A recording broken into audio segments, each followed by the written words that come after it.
Yo, Yo, what's going on, my friend? What's on your mind uh, today? well, not much. I got a bunch of shit. Why don't you pull up that video of a great actor and a terrible human being? Oh, Mr. Robert De Niro. Yeah, and I want to apologize to our listeners, 'cause even though I've had a week to prepare for this, I'm not really that ready with the visual aids today, and I wanted to apologize because I know people came here to have this. Excuse me, people came here to hear me. Obviously, not you. So, Why does everybody come here? It's certainly not to listen to me. of course Um, not. Let me I did finish actually. that. I did finish that one book though, the one that I bought you years ago. Oh, the socialism book. Yeah, socialism sucks. About the guys who go all around the world drinking beer until it's not as good as I thought it was going to be. Oh yeah. Yeah, they just kind of like go to a bunch of different countries. You know, they went to Cuba, they went to China, they went to like Venezuela and a couple other places. They went to South Korea to try to get near North Korea. And all they did was talk about drinking beer and how much the hotel costs. Like it was normal economic stuff, but it wasn't like unless you kind of like this shit, you probably wouldn't have been like, "Oh, economics is interesting. I can't wait to read another one." You know what I Right, mean? right, right. Like I can not like the book and still pick up the next one, the same topic because I'm a, I don't know, I stem off of it. So when you say video, I'm assuming you're talking about the one from yesterday where he just goes on a just basically rants about Trump for, Wasn't he outside Trump's trial or something? yeah, something like that. That's the one you I want me to didn't. play? It's just, that was your idea. Honestly, I don't listen to the man because he's been saying the same kind of shit for years. So every time I see him not in a movie setting, I just don't pay attention. Yeah, yeah, for sure. At least in my case, I try to separate like the actor from the human being. Mhm. Something that I That's what I'm saying. yeah I do that a lot. Like I do that for other celebrities too, who I think are terrible, actually terrible human beings. Yeah. But I may like their work, so I can respect their work and not like the actual person, which seems to be the case with me and Robert De Niro, and potentially you and a lot of other people as well. Was it you who showed me there was it wasn't a video, it was like a series of pictures and it had to do with like old actors dating young actresses and like how it isn't as uncommon as you think and then it started doing all these famous ones. You're like, "Oh yeah. Oh yeah. Oh yeah." Like Go ahead. look at the people who dated like Like Leonardo DiCaprio, for example. yeah, but and then the dude from the '70s show, the Spanish cat. Oh, Fez Vladimir, or whatever. Vladimir, Yeah, whatever. yeah, whatever his real Yeah, name is. Yeah. yeah, something like that. But he was dating like Hillary Duff when she was like 16, and he Isn't was he a like 30. Scientologist? Oh, I don't know about all that. I mean, I think a lot of those guys are. Obviously, Ashton Kutcher, Mila Kunis. Well, yeah, that's. I don't want to get into all that, but I'm just No, saying, no, we like, ain't it's got to go not, there. But Scientologists, they don't really abide by rules yeah, or but it's not moral like you know standards. because Puffy got in trouble, right? So everyone was like, "Oh, Aaliyah," and the rest of that world over there. And then that's why I guess that's why the thing came up because it must have been 10 or 15 that I just was like, "Oh yeah, now I remember." How Well, old the actress was and how old the actors were. I mean, well, while we're on the subject, before we actually get into the whole Robert De Niro rant, so it's obviously very common for people in high profile positions, whether you're a celebrity or a powerful figure or whatever, to date younger women, and that's fine as long as they're of legal age, right? With Robert De Niro, I'm not entirely sure that that's the case. Yeah, he just had a baby with his 26-year-old wife. He's 80, by the way, which is fine and Al totally Pacino legal. did that too. Al has a young ass wifey. Yeah, and that's fine. We could all sit here and, poke fun of it or maybe Whatever, misunderstand it. man. He's rich. He got dough. He got laid. Good for him. What's your point? Yeah, so that's fine. I have no issues with that. Okay. But there's a couple things about Robert De Niro that maybe shed a different light on him. Let me share one with you. So back in the 90s, Oh shit. Throwback. throwback, Robert De Niro in Paris was Ooh. Harry. in Paris was allegedly held and questioned over a prostitution ring, which you can see here. And this article is clearly Does from. it say the girls are underage in the article just as prostitution? Because I think prostitution is totally fine. So this doesn't specify that they're underage at all.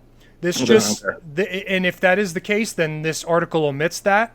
Yeah, free De it- Niro. Yeah, it simply just says, in a nutshell, that he was questioned for allegedly partaking in this prostitution ring. That's fine. It is, but New Jersey State Senator Bob Menendez, who Mr. I have gold in my pockets. well, then you look at stuff like this, and again, this is he got in trouble. Didn't get in trouble, but years back, before he got involved like with Egypt and the Middle East doing policy or whatever. He was on some trip down in like Guatemala or somewhere down out of our territory in the south Latin America somewhere, and they were like partying with Secret Service, and there was like underage hookers there. But Secret Service, that showed up in the paper. But Menendez got out, or it's the same kind of scenario. But they got his ass back then. He just got away with it. But anyway, keep going. that seems to happen a lot. Of course, keep going. Yeah. So I don't think anybody should be surprised to hear that.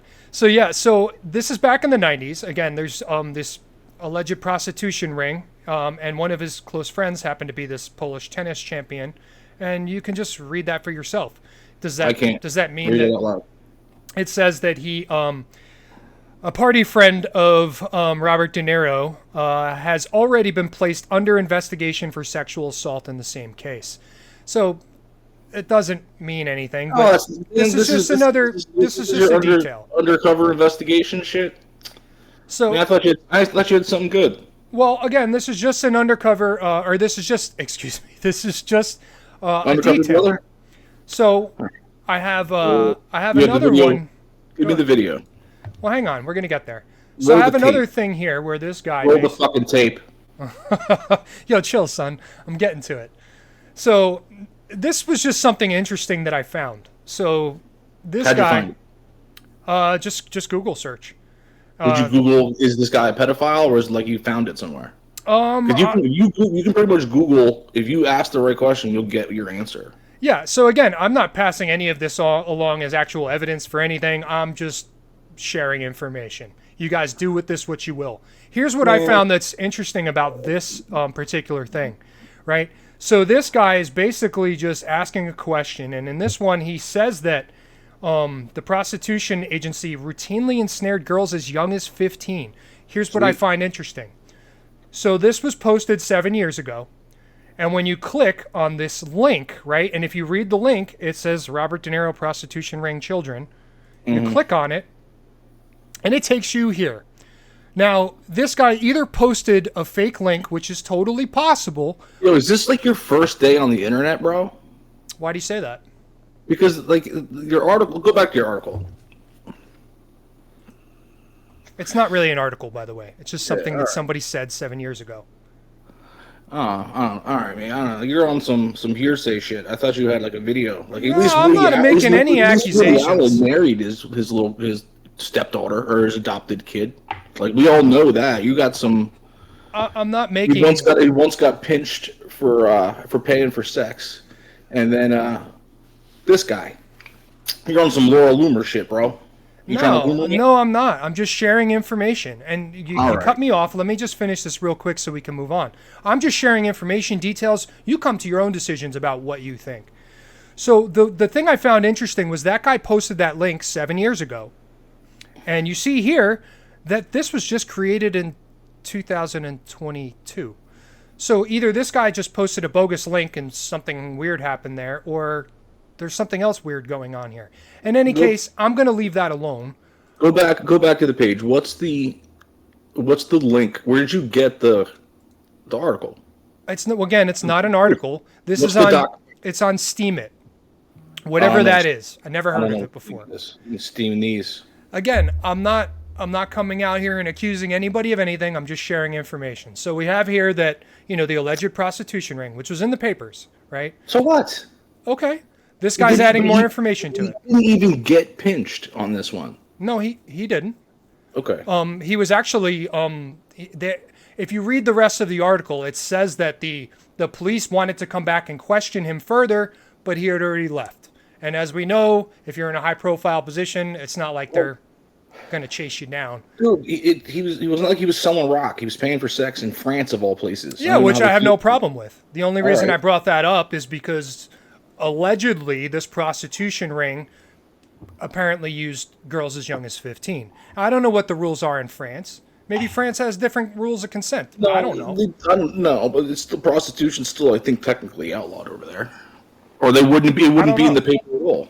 Yeah, I don't know, and I'm not trying to It'd be pass false it'd be information. like saying Robert De Niro stopped at a red light. You know what I mean? Well, there's also the allegedly from what I've seen is Robert De Niro shows up on Epstein's flight log. Again, I'm not making accusations. I'm just sharing information. Whether you believe it or not, that's on you. You know. Okay. So let's all right. Let's go ahead and play the video. That one was a little weak. I think you're on some gullible sauce.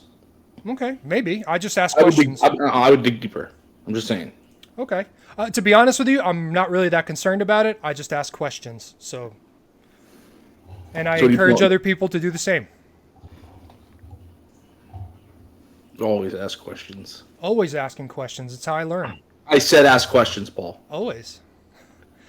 Let's play Mr. Robert.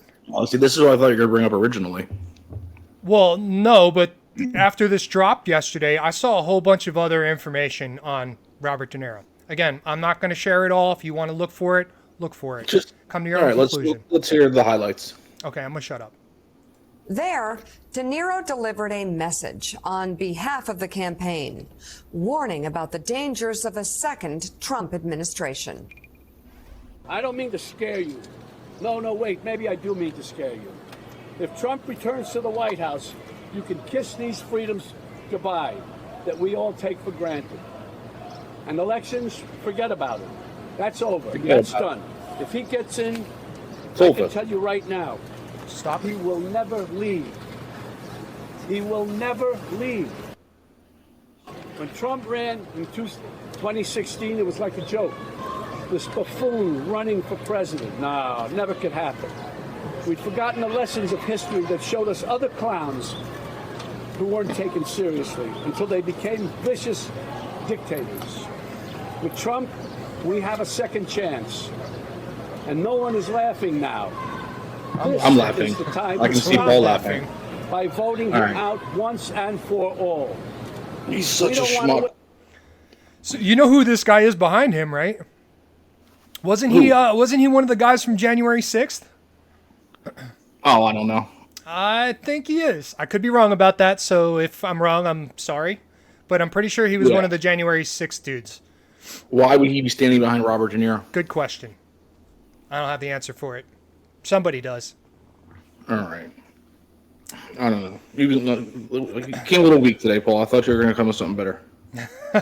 Were you just expecting me to come and just... I thought we were trying to be fair and independent. You come up with like just some pedophile. I'm not saying he's a pedophile, but it's actually funny thing. I wrote this down. Did you ever see the Saved by the Bell episode when they're on the radio station? I think so. And Slater sucks, but no one wants to tell him. No, I'm sure I've seen it. I think I've seen every episode. Yeah, you're Slater, homie. That's what. He's like trying to do the sports, and he's like trying to be funny, but he's like, I always wanted to be a sports, and be on the radio and talk about shit, and he's just really bad. All right, so Mario Lopez. He made me think of you. I always wanted to be Zach, though. In any case, again, make of this what you will. There's more information, but I'm gonna leave it here. Yeah, I mean, when I see him rant, rather, when I see him out there ranting about Trump. Again, maybe I'm just overanalyzing, but he looks angry, of course, but he actually looks kind of scared to me. And he doesn't know why he's angry. He just listens to the TV. He looks like he's scared. I mean, he doesn't make arguments. He just says things. He does, and let's be honest, he's one of the best actors ever. So how do you know what's genuine from his mouth and what he's just saying just to say it? You know, because he's so good at his craft. I don't think he's out there acting on purpose to be a liar. I think he probably just actually believes that shit. Oh, he very well might. I don't know. There are crazy liberals, man. That's Hollywood for you. It's really hard, I think, to differentiate with when some of these celebrities who are really good actors do come out and speak, because again, you don't really Well, know if it's you genuine or you not. get shut down if you speak out against it. Well, sure, but what Yeah. that's not where I'm going with this. What I'm simply saying is that actors are paid to perform a role that isn't them. So it's not so difficult or unimaginable to, for them to lie or maybe mislead. And I'm not saying he's doing that, but I'm just simply saying that it's hard for me to really know if this is the real genuine person or is this just an act. It's tough. I don't see why he would front putting on a show like that. I don't. I mean, you could be Oh, right. I don't think he's fronting. I Right, think he's yeah, I don't legitimately think believes this everything is stuff. a Yeah. conspiracy. I think the guy's just a schmuck. I'd have to agree with you. I think he legitimately believes what he's saying, Well, as I saw outlandish as it is. I saw a brief article today. I didn't dig too deep into it again because that's like pop culture shit. That's not always my thing. Uh-huh. But you know who Jim Caravel is? Caravel, the actor, the Count of Monte Cristo. Caviezel or whatever his name is. Oh yeah, I think he was Jesus too. Did he play was. Jesus? Okay. He's also the Count of Monte Cristo. So I just said the Count of Monte Cristo. Oh, you did? I'm sorry. Yeah, First thing yeah. I said, yeah. You're right. I love I'm that sorry. movie. I watched that a few months ago, by the way. I love With it. with Such a good me, movie. actually.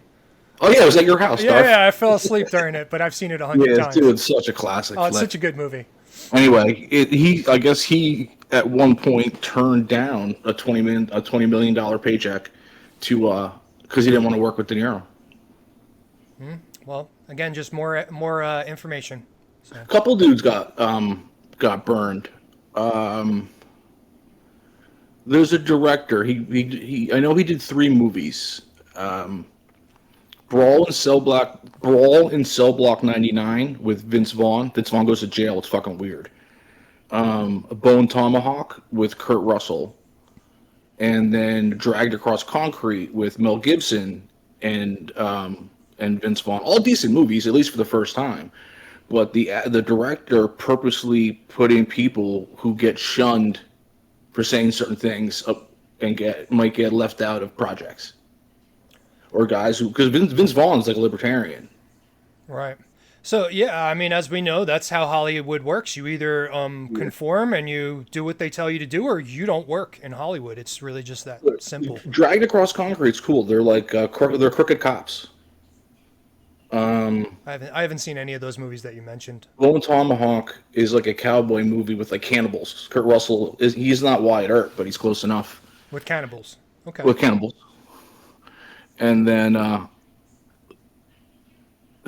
Brawl in Cell Block 99 is Vince Vaughn, and he's a criminal, and he has to go to prison to he's on a revenge tour. Got to save the wife or avenge the wife. So. Okay. But he's in another. No, it's not a gangster flick. It's supposed to be a crime movie. Did you ever see Arkansas? No. One of the Helmsworth brothers in it. Malkovich is in it. The little pudgy, funny guy from Hot Tub Time Machine is in it. Oh, the son, The- Jacob or Yeah, whatever. the youngest. Yeah. He's actually really good in it. He's great in that movie. But it's they're like drug dealers. But it's weird to see Vince Vaughn as like a boss. You know what I mean? Yeah. Because you're used to Wedding Crashers. Yeah. Well, Vince Vaughn also played Norman Bates in the Psycho reboot, which was odd to say the least.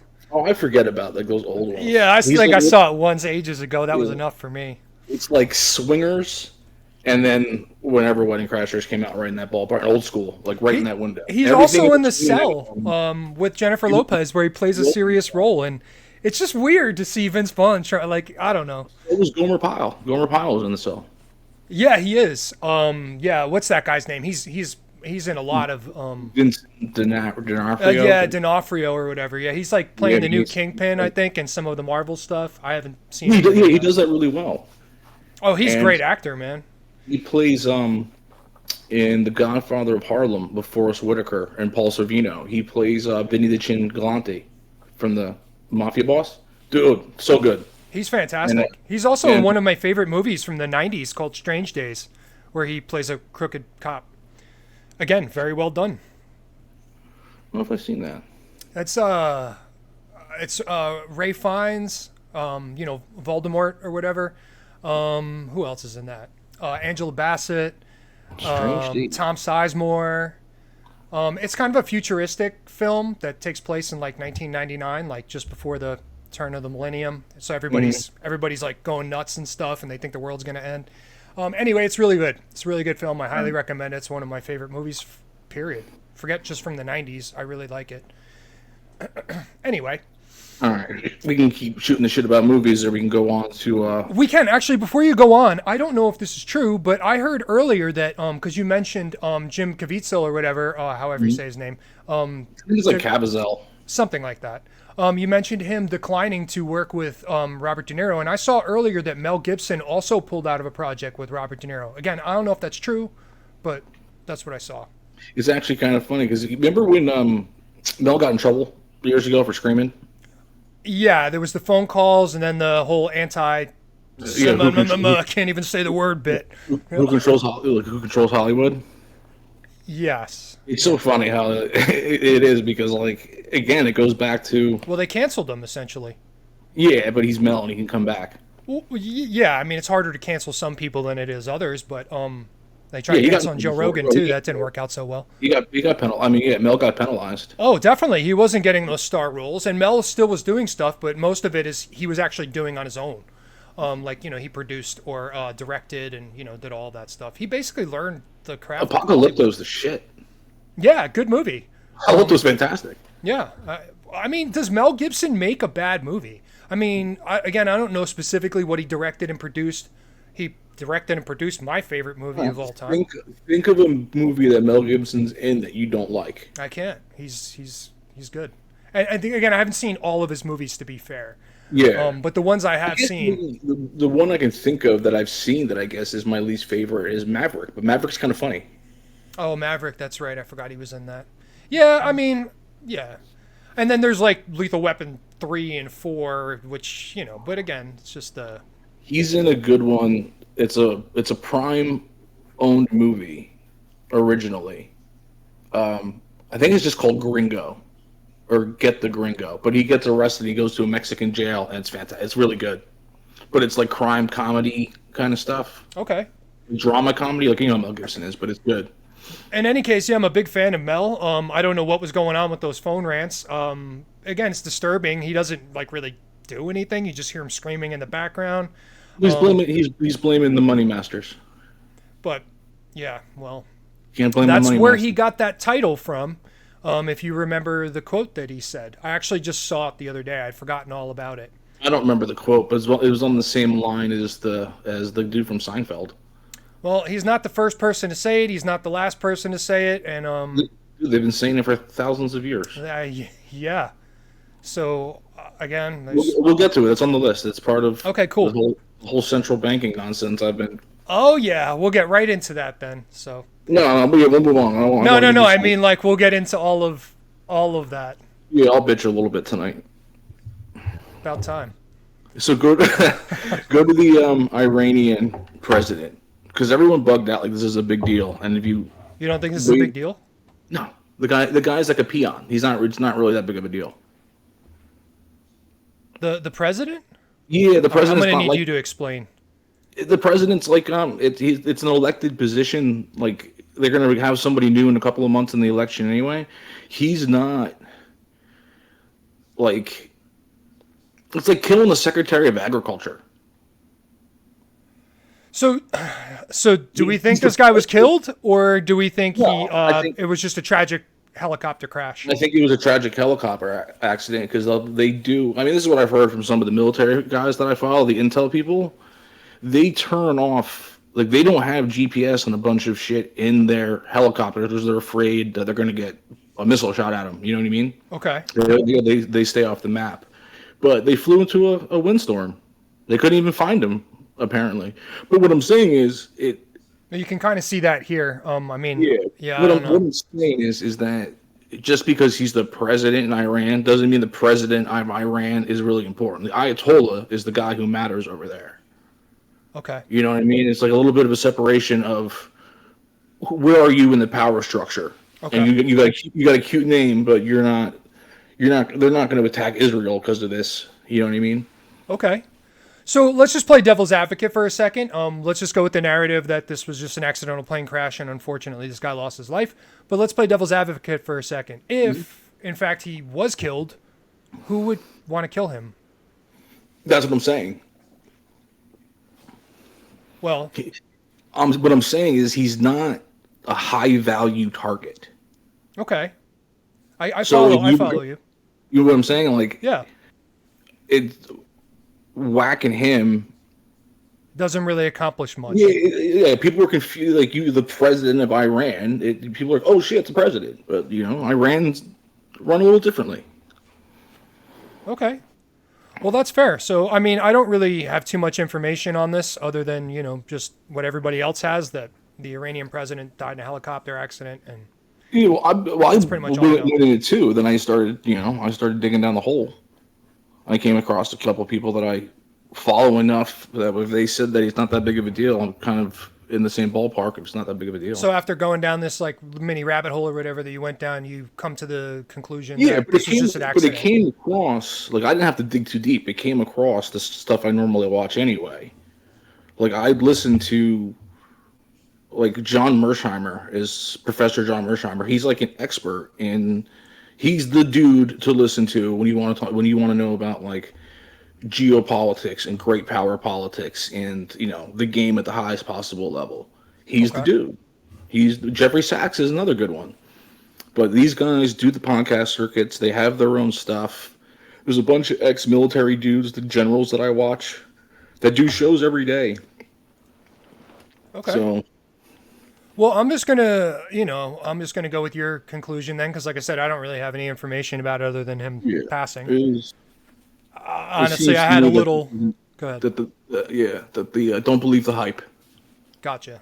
Well, I mean, at first I had some skepticism just because I'm naturally a skeptical person, Right. Well, But now I laid it down for you. gotcha. All right. Well, unfortunately, he is no longer with us. I don't know if it's unfortunate. I don't really know enough about this dude. I don't wish death upon anybody, even terrible people who maybe even deserve it. I don't wish it. It's not really. It's my actually character. fun. It's so funny because it's like, all right, let me hold up whenever you're about to bring up. Let me just skip to this dude. Actually, no, I can't because we'll go off on a tangent if I bring it up right now. So, That's a bad thing. no, I just want to do some other shit first. Oh, word.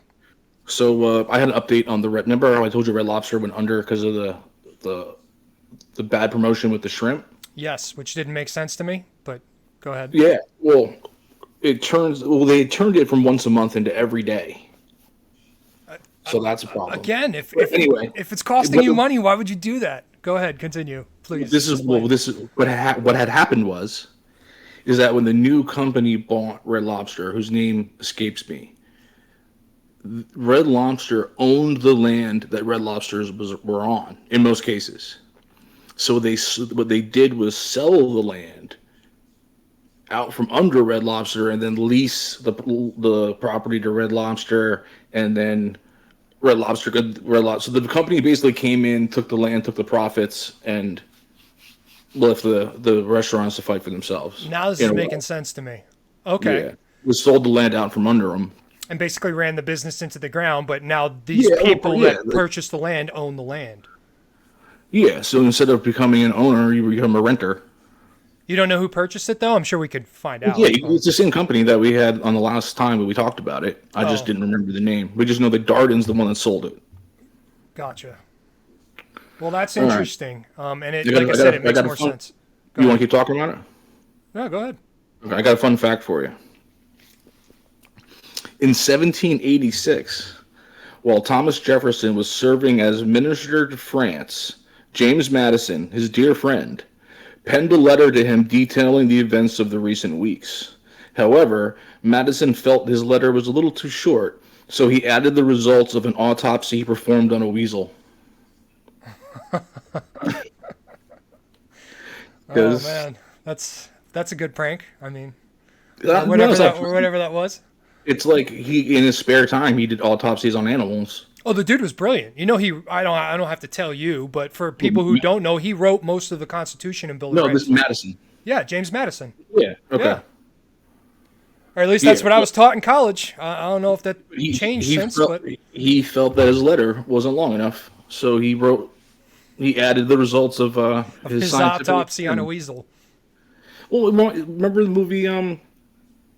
movie with Russell Crowe in the boats, Master and Commander. Oh yeah, yeah. I never saw it, but I know of it. All right. Well, it's based on like a true story, right?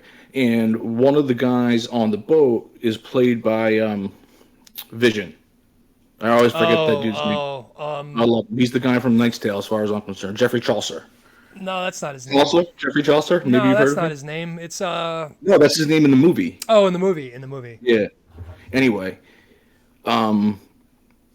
Bettany, Paul Bettany. yeah. Go ahead. Sorry. That was bothering me. So Paul Bettany's like a scientist, and they're like, they can't find the ship they're hunting, some French boat. So he lets him and his assistant off on the island, and they're catching all the little birds. He's like doing some Magellan type shit. Okay. You know, searching the islands and finding new and rare species, and he's doing autopsies on the boat. Doing whatnot. science, basically. Science. Yeah, so yeah. Madison was on some science shit. So he's like, here you go, Jefferson. Have some science. I like that. That's awesome. It's a slow week. Check I out feel this like that's weasel. some shit you do to me. You know what? This isn't long enough. I'm just gonna put this joke in there just to extend it. A little bit. Or I flip up to page 2 and there's like a giant penis or something like that. Oh, okay. No, you know how I know that this was from Billy Goat? Because there's a giant penis on it. That's how I know. Oh, you like my shirt today? What is it? You gotta read it carefully. Flamboyant? Is that a Big L reference? There you go, buddy. Big L, rest in peace. Yeah. Flamboyant Entertainment, CEO. Big L, rest in peace. All right, you want to bring up the Gaza Pier thing? Because that was fucking stupid.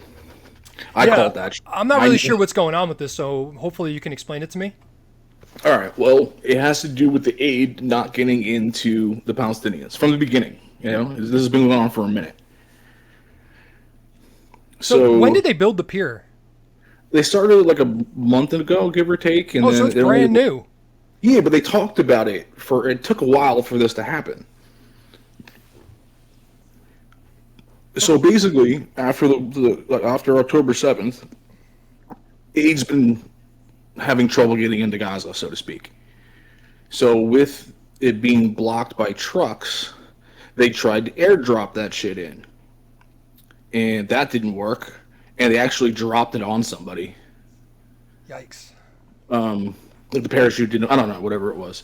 But that isn't working. So as a gesture of goodwill and to make it look like he's doing something, a $320 million, at least $320 million use of assets and resources and nonsense was used to build a pier on the edge of Gaza that is still controlled by Israel. They still get to check the packages. They got some shit off, and then the thing broke apart and sank. Okay, so was that like do you think that was an engineering flaw, like that it just wasn't I built think well, who and it cares? just The whole thing is a waste of time. definitely why- and money. Go ahead. Yeah, it's useless. It's literally pointless. It's a gesture to make it look like you're doing something to appease voters. Like, how dumb do you think people are? Okay, so another propaganda stunt, You just basically. can't see, they just like, why won't the aid get in? They refuse to tell the people why the aid won't get in. Yeah, it The would aid won't get in because people are blocking the aid. it would make way more sense to just get the trucks in there than it would to spend $325 million on a pier. But But the Hamas is stealing the trucks. Like, you didn't see that massacre that when they shot all those people on Black Monday. You saw that, right? The market massacre, whatever they called it. no, I didn't see that. Jesus, am I the only think- person who pays attention to the war? You just pay more attention than I do. I have other areas of interest that we haven't even touched on this show yet. A couple of months ago, they brought in a truck full of aid to people somewhere in Gaza. All right, this is before Rafah. This is earlier in the war, Okay. and there ended up being a rush of people to get the food. The Israeli troops wild out, shot a bunch of people. Right, women, children, people trying to get Just food. trying to get Mowed food.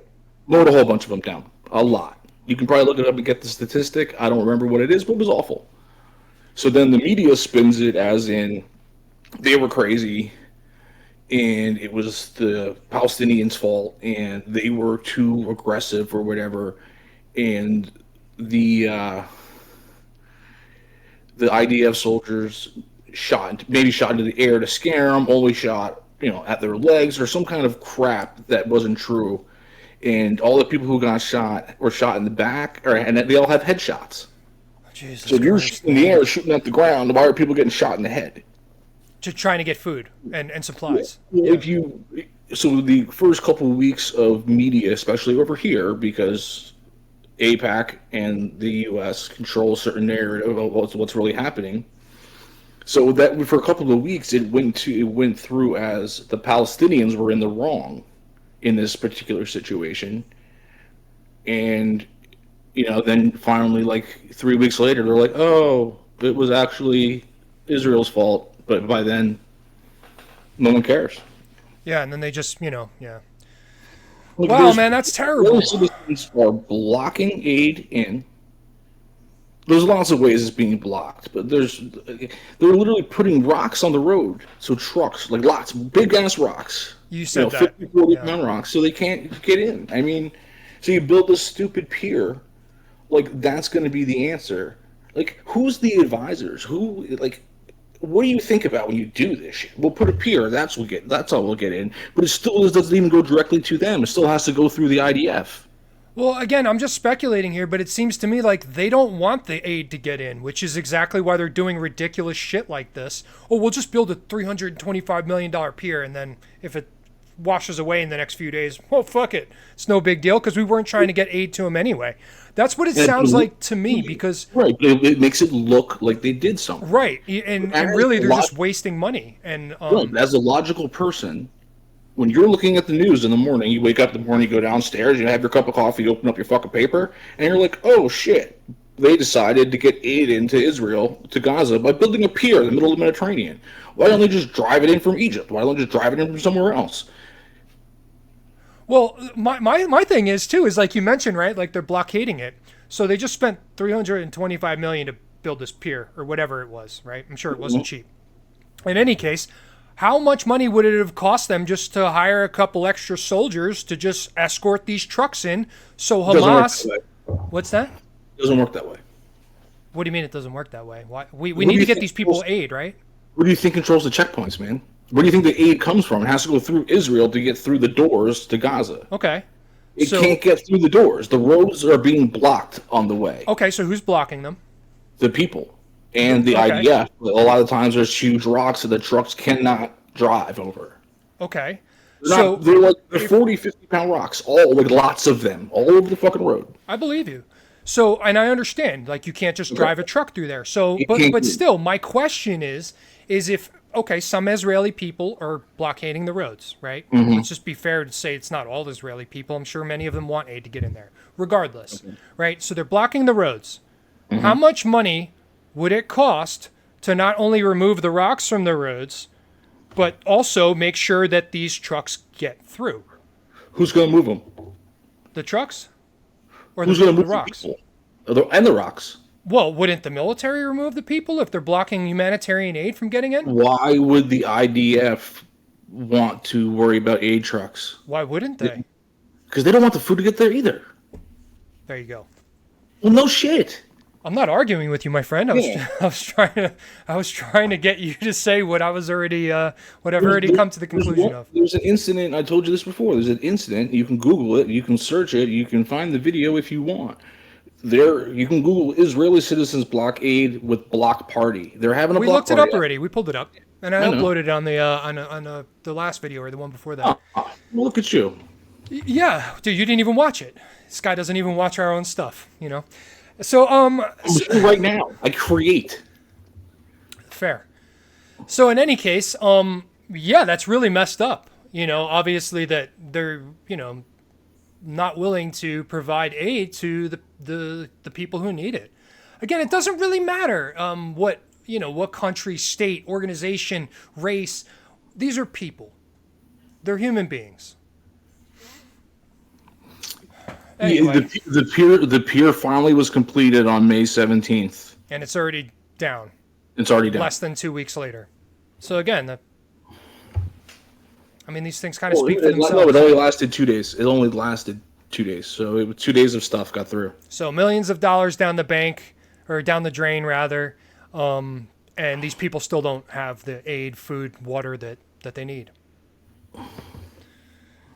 It just seems to me there were so many other solutions to this problem. Assuming that the government actually wanted to help these people, there's numerous other pathways they could have gone down at a much cheaper cost to get these people the supplies that they need. But they didn't do that. Because that's how it's done. Right. Because apparently the Israeli government doesn't think that Palestinians are actual people and are worthy of, like moral humanitarian aid. Well, it's been like that for a minute. Yeah. That's the game they're playing over there. It's a terrible game. Anyway, all right. I don't know. You got anything more on the pier you want to talk about, or the Israeli conflict in general? I just wanted to prove that I knew it was going to be a stupid idea. That was a stupid idea. Yeah, I just wanted everyone to know. Definitely a stupid idea. And it obviously didn't even work. So, hindsight's always 20/20. So can we talk about what's his face? Talk about whatever you want. What's his fucking face? Kyle Rittenhouse. Can The guy? Oh, what's your problem with Kyle? Oh, I don't have a problem with the guy. Kyle. So just to bring this into context, on X the other day. Everyone knows who Kyle Rittenhouse is, Paul. You don't have to go tell everybody. Well, no, but I do want you to rehash the story just to make sure that we're on the same page. But we'll get there in a second. So I'll break it down for you.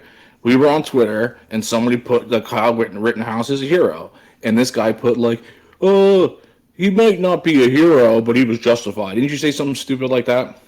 Not exactly in those words. Oh yeah, no, you said something even dumber. You were like, "Well, if he wasn't there, nobody would have been shot in the first place." Is that not accurate? Well, Let's rehash the story just so that we're on the same page. What was happening? What happened? How was that an argument? What happened? Explain the story. Of what happened with Kyle Rittenhouse? So there was what, like an aggressive protest going on. What was it for? Do you remember? Because I don't. It was the George Floyd riots. It was 2020. It was all that so shit. the George Floyd riots during this time were taking place, right? Yeah, they're burning down wherever the hell he was, Wisconsin. So from my understanding, right, Kyle Rittenhouse decided that he was going to go to these riots. Is that correct so far? Apparently Yes. he was living about No, don't do that. Don't do that. All that stuff that his mom drove him and he lived in a different state and blah, it's all nonsense. Well, apparently he was 2 hours away. Is that not accurate? No, okay, how no, far away was he? I don't remember, but I know all that is not true. But this matters. Was he 10 minutes down the road or was he an hour down the road? It was close. It was close. He lived very close? It doesn't matter if he drove from Jersey to California. All right. You know what? You're right. Your argument doesn't is that matter. no one would have been shot if he wasn't there. But then why can't you just say if nobody was burning shit down, he wouldn't have been there in the first But place? who is he to go over there and decide that he's going to play vigilante? You know what? These people are... Go ahead. What makes him a vigilante? That he says, don't burn down this fucking building? That he showed up there to begin with. Why is he there? Why are the protesters there? How is that an argument? How Okay. can you be like, he's wrong for being there, but they're okay? Okay, so he went there to join the counter protesters. That's what you're saying. Again, convince me that he is a hero. I don't care that he's here. I'm not. That wasn't my argument. But that was the whole point of the discussion. No, I was saying your point is stupid. How is my point stupid? By saying he's not a hero because if he hadn't No. gone there, people wouldn't have No, died? that's the stupid part. Well, that's the reality of it. As soon as you're If he doesn't go there, those people aren't dead. And if people don't riot, they're not there in the first place. He wouldn't be there. So why is it his fault for showing up and Sure, not? but being he the- inserted himself into that scenario. So if you want to sit back and call him a hero, that's ridiculous. How is that? What the fuck are you talking about? Exactly what the X comment was about. Is this man a hero or a villain? And Who cares about the hero? I'm still talking about your argument. Why he isn't one? That isn't a good argument. If he wasn't there, no one would have gotten shot. Yeah. Is not a good argument. but it's true. If he didn't show up there, those people wouldn't have been killed. What if nobody chased him? What if those three people didn't attack him, Paul? Well, again, What if those three people? I'm What not- if those three people didn't go? What if somebody? What if you never made a left to fucking Albuquerque? Dumb shit. How So- that's not. That's a terrible argument. So in the regards of him defending himself, yeah, he's justified. Yeah. Yep. From what I've saw, these people did attack him. They came after him, and he did what he had to do for his own survival. So Correct. I'm not knocking him there. I get what he did. What I happened just happened. argue that he should not have been there in the first place. Well, I would argue that the rioters shouldn't have been there. That's And fair. Kyle should fair. have stayed home and played Nintendo. That's a fair argument. Yeah, but he decided to pick up a gun and go defend people's property because he didn't like people burning shit down. Okay. If you want to, again, I'm just No, going to. I'm not saying it was good or bad. I'm saying that's what he did. I'm simply saying that he's not a hero, and he's also not the villain that they're trying to make him out to be as well. I'm simply saying that if he never showed up there, these events don't transpire. Is it the cops' fault for killing George Floyd, or is it George Floyd's fault that's a whole different thing. Have you seen- using fake money? Or is it George's mom's fault for having George in the first place? You think? Oh, come on, man. Well, that's what you're doing. No, That's that's what not you're- what I'm doing. If this guy was- What does this have to do with Kyle Rittenhouse's mom? Kyle Rittenhouse took the initiative on himself to go there and insert himself in this scenario. This has nothing to Yes. do with his mom or the police. Yes, you're right. Yes, he did that. He did, and people died. And all I'm saying is if he didn't show up there, those people probably aren't dead. I would argue if those people didn't show up, they wouldn't have been killed in the first place. It's fair. Kyle wouldn't have had to shoot them if they didn't fair. show up. And That's who their fault. knows? Maybe the cops show up and maybe the cops have to shoot these same people. And maybe they die anyway. I don't know. All I'm saying is I Your don't argument- like Kyle Rittenhouse's decision to be like, hey, you know what? I'm going to go up there and show the... Again, he brought a gun with him. So... He also brought medical aid. He was offering aid. He was All all right, the reports. all right, he that's was being- fair. Again, I'm not trying to make this guy out to be a terrible Yeah, person. I yeah. don't know him. The I'm name just- was being an upstanding citizen, everything he looked like, and your argument. Your argument is Bush, complete Bush. All right, well, there you go. What do you guys think? Am I wrong? Am I an idiot? Maybe I'm wrong. Let us know. Let's make sure that they understand exactly what we're arguing about. We're arguing about Paul's ridiculous argument of it wouldn't have happened if Kyle didn't show up in the first place. Fucking putz. Maybe I'm wrong. That's okay. Anyway, let us know in the comments what you guys think. Anyway, Let's move on. Unless you got anything else to add. I feel like we've already covered everything on that. no, I got a couple things, but they'll all end up rolling into one. Okay. Um, Do you want LP to can- do you want the to talk LP about Marco Rubio first? you want to talk about him? Okay. No, you wanted to talk about him. No, I don't really care. Okay. No, I'm over it. Marco Sorry, Rubio. Marco. Maybe we'll get to you.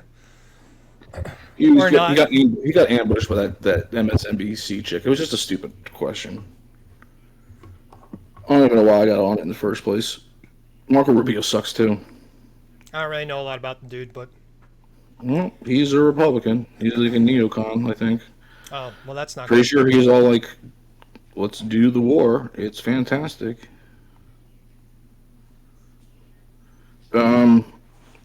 What was I thinking about the other day? Oh, do you think the argument is well, it's not an argument. It's like, do you think Cypher was right in the Matrix?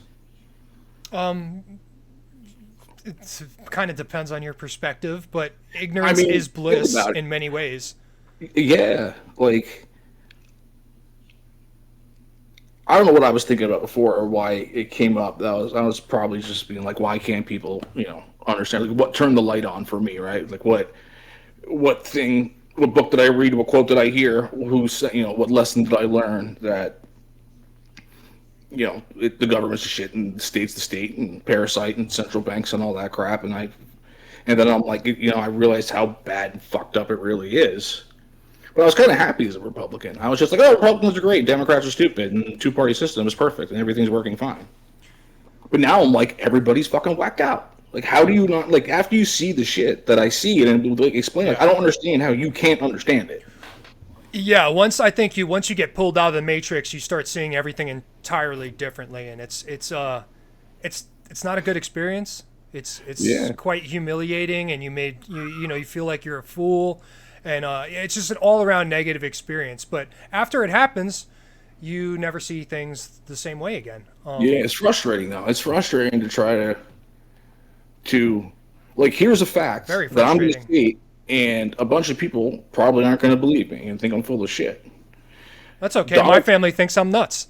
So Okay, go Donald, ahead. Donald Trump was fucking framed in 2016. That whole Russian collusion shit was made up by Hillary, the Democrats, and the deep state. I saw the leaked emails. Yeah, You can look the shit. I up. saw it. Yeah. Stop watching CNN. Stop thinking I'm wrong. Check for yourself. Well, I think that's the thing is that like people they listen to stuff, but nobody takes initiative, or I shouldn't say nobody, but a lot of people don't take initiative to look into this stuff because they don't understand the magnification of what's really happening. And I And was so if they drunk. did, go ahead. I was so drunk and so Republican for so long that I used to post ridiculous memes on Facebook that I thought were true. Now post I think a lot of hey, ridiculous stuff, as have I. 23 years old, right? My first presidential election was Bush, Obama, Trump, right? Right. And so I voted for Bush twice. That's hard. But back then I was like, why would you not vote for him? I I'm voted like, for him oh. the first time, to be honest, and I'm like, weapons of mass destruction. You have to be the man. I was his speech at Ground Zero. That shit moved me. good I was speaker. moved, and I was Or at like, he's least the that man. speech was. Yeah, That speech was fantastic. it was really good. It was You'll mostly be hearing from us garbage, soon. I was like, oh, tears coming down. You know, I just fucking saluted the TV. But yeah, I voted for him twice, and then who was it? Mitt Romney or McCain the next time that was against Obama, right? McCain. I probably voted for McCain. He's a schmuck. He's another puppet. And then, so then it was Gary Johnson. No, Gary Johnson. No, Gary Johnson was Trump 2016, right? I didn't vote in that election because I was all fucked up. I didn't even go. I was all banged up from drinking stuff. I didn't vote at all in that election either. I haven't voted in elections since I think 2008. I voted for Ron Paul. I think he got. Oh, see, I wish I could have voted for Ron Paul. You're so lucky. I voted for Ron Paul in 2012. Again, he wasn't even on the ballot. I just wrote him in there. So, because again, it's just crap in a turd sandwich. I'm not gonna pick a side. Sorry. I refuse. Well, speaking of that, speaking of the third option, well, my third option, did you watch anything about the LP convention this past weekend? I saw. Are you talking about when Trump spoke? Oh yeah, that was terrible. He sucks. The only thing I saw was a fraction of Trump's speech, which I don't think was entirely terrible, but yeah, they booed him. What I saw a couple times was Dave Smith trying to reason with the crowd, which and again, Yeah, he was like, "Listen, the man came." And yeah, show some respect. Yeah, The libertarians were basically respectful. Trump was really saying some really stupid shit, and then he insulted everybody on top of it. I saw that. Yeah, I saw that. And then he Not a got good way to triple- get their votes. Nah. Yeah. Oh, you guys only want 3% as usual, or what? I'm stupid. Yeah, It's a he's really like, be stupid irrelevant. comment. Like, who you? And he's like trying to tell us, a room full of people who are like, who understand how bad he is, and how bad Joe Biden is. So he's like trying to sell us with the the speech that he would just give a MAGA person. You know, what I mean, crooked Joe Biden. He's bad. I'm better. The best. He said the best a lot. Michelle watched it with me, so she was like, "Holy shit, what is this?" And he said things like, 2016 to 2019 were the Trump years. Everything after that, like, wasn't his fault. Like, he wasn't Operation Warp Speed. Like, he didn't shut down the government. Like, he didn't use Fauci. You know what I mean? Like, I would have had respect for the guy if he came in and he was like, screwed up on COVID. My bad. We probably respected the dude. Well, that's what an honorable person would do, right? Hey, And my then fault. And then he starts talking about inflation like he didn't have a huge piece of inflation. You know, and apparently he was told like a list of 10 things that bother libertarians, you know, like free Julian Assange, free Ross, and the Fed, you know, let us keep our guns, less regulation, stop spending. He called none of that, except he said he was good on guns, which is a lie because he's actually worse on guns than Obama was. I think Trump, apparently he had the teleprompter and he had like a prepared speech. but he would go like off on it sometimes, and he just sounded like I swear it was the worst speech I've heard Trump ever give, and I've heard some terrible shit when he just yells to Republicans. Well, we got to be honest, man. If you're on Trump's PR team, especially during his presidency, you probably didn't sleep a whole lot at all. Because, some of the shit that he tweets out is like, dude, come on, man. He doesn't tweet anymore. He's on his own. He's on thing. Truth Social or whatever the hell he's on now. But I think I technically they never should have banned him from Twitter. By the way, that was wrong. Well, I think he can come back. He can. Elon, I think, reinstated him. But when Dorsey was running it, he wants to pimp his. Yeah, when it was all corrupted. Are you on that Truth Social? No. I mean, I think I made an account, and then I was like got to like where you can start doing shit, and I'm like, oh, this is rip off of Facebook. There's no way I'm going through all this crap again. I'm like, none of my friends are actually going to be on here. I'd rather stay on Facebook where I can just screw with people that I know. I don't have a problem with Truth Social. I just, I can communicate freely on X. So as long as X still is a free speech platform, I don't really need to leave it. I mean, if I cared what Trump had, if I needed to hear what Trump had to say, I would get Truth Social. But as soon as Trump says something, it's tweeted. Right, you know what I mean? Right. So you can just be on Twitter and get all that fucking news whenever you want. Yeah. I know 3 people on Twitter. My sister, you, and this cat that used to live in the building. And I send him crazy videos like I send you of like people getting shot and robbed all the time. I follow all strangers on Twitter. I don't know any of them in real life. I follow. They're real people, but I don't know them in real life. That's what I meant. Yeah, what I'm saying is I know 3 people on there in real life, so I don't go on there to talk. I'm not like right. Like on Facebook, I go and I talk shit. I know you and your sister on Twitter. That's it. Yeah. But it's fine. Like I said, as long as that platform keeps allowing free speech, I don't really see a need to move to a different platform. But one day, if X isn't free speech and Truth Social is, hell yeah, I'll make the jump over there. So we'll see. I do want to go back for a second, if you'll allow me a minute to just go back to the whole awakening or escape from the Matrix bit. Rewind that bitch. Right? So you did ask me about this in the last episode, and I kind of touched on it, but I didn't really tell the whole story. So break it down. So about maybe I moved to Florida about 18 years ago or so. About this point, right? It's a very sad day for me. Yeah, I'm sorry, buddy. I missed you. In any case, shortly after I moved to Florida, a couple months later, I started working with this guy, right? And his name was Omar, and I'll just leave it right there. Well, Omar turned me on to Alex Jones. Omar coming? What? Omar coming? Yeah, yeah. So he turned me on to Alex Jones and a bunch of these wild, what they call conspiracy theories, which some of them are, but anyway, I'll leave that there. So anyway, 18 years ago, that's 2007. When did you? This move? is about 2007, 2008, and it's you moved before I had the condo. Yeah, or maybe right around the same time. Was I living in Hopatcong or my mom's? I don't know. Probably at Patcong or maybe with Wally in Yeah, that's Hopatcong. Yeah. In any case, it doesn't really matter. And I don't want to take too long with this, but I do want to clarify my story because I omitted some stuff last time. So what happens is I start working with this dude, and he starts hitting me with this conspiracy stuff. And just like everybody else, when you first hear it, you're just like, whatever, dude, this guy's crazy, yada, yada, yada. Well, I was stuck in a room with this guy for several hours a day, and me and him were cool, but he kept trying to like turn me on to this stuff, and I was like, dude, whatever. But I would humor him. Yeah, play whatever you want. I'm just going to kind of sort of pay attention. So in any case, it did work to an extent. I did start questioning some of the mainstream narratives that we were handed. And again, this is, 17, 18 years ago. Like which ones? 9/11, for example. Okay. I think that was the first one that I was like, holy shit, what the fuck? Right? Doesn't make sense. I'm not going to go into all of that, but yeah. The pieces don't add up. They don't. The mainstream narrative doesn't add up at all. For example, anybody who's watching, how many buildings went down? Do you know how many buildings went down? 3. That's right. 3 buildings. Look it up. In any case, so during this time period, like I said, I'm kind of sort of being exposed to what reality actually is. But something happens, I stop working there, and I sort of reinsert myself back into the Matrix, if you will.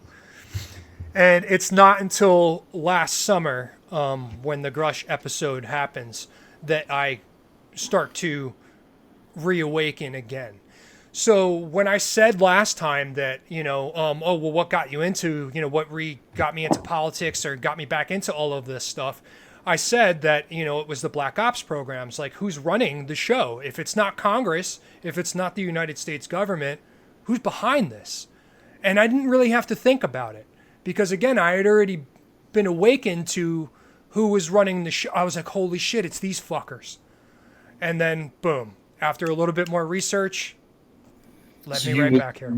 You would say Alex Jones and then seeing Grush?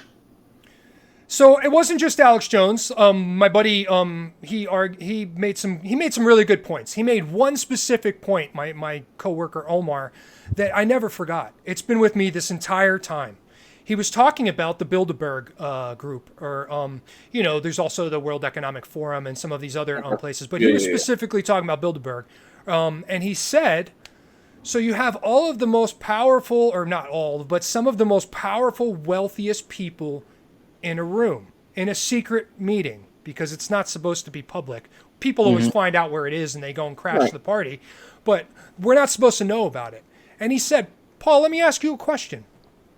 When a bunch of rich, wealthy, powerful people, the most powerful and wealthiest ones in the world, all meet in a room, and it's secret, what do they talk about? And I never forgot that.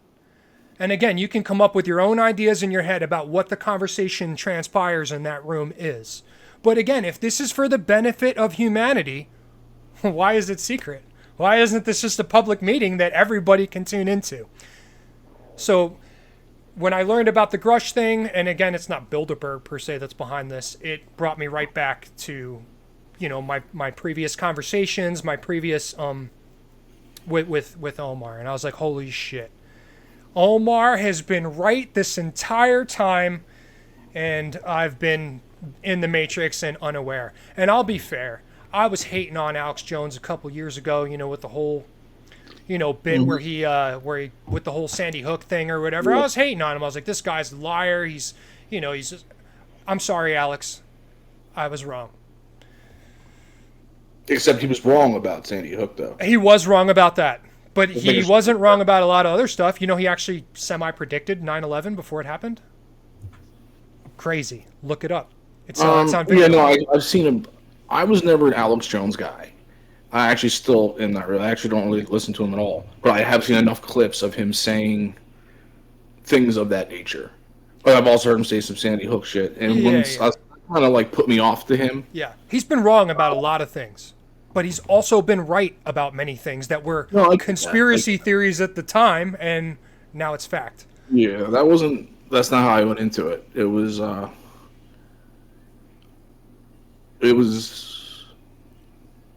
I guess it was college and then grad school. When I hit grad school, when I found, like I said, Hayek and Soul.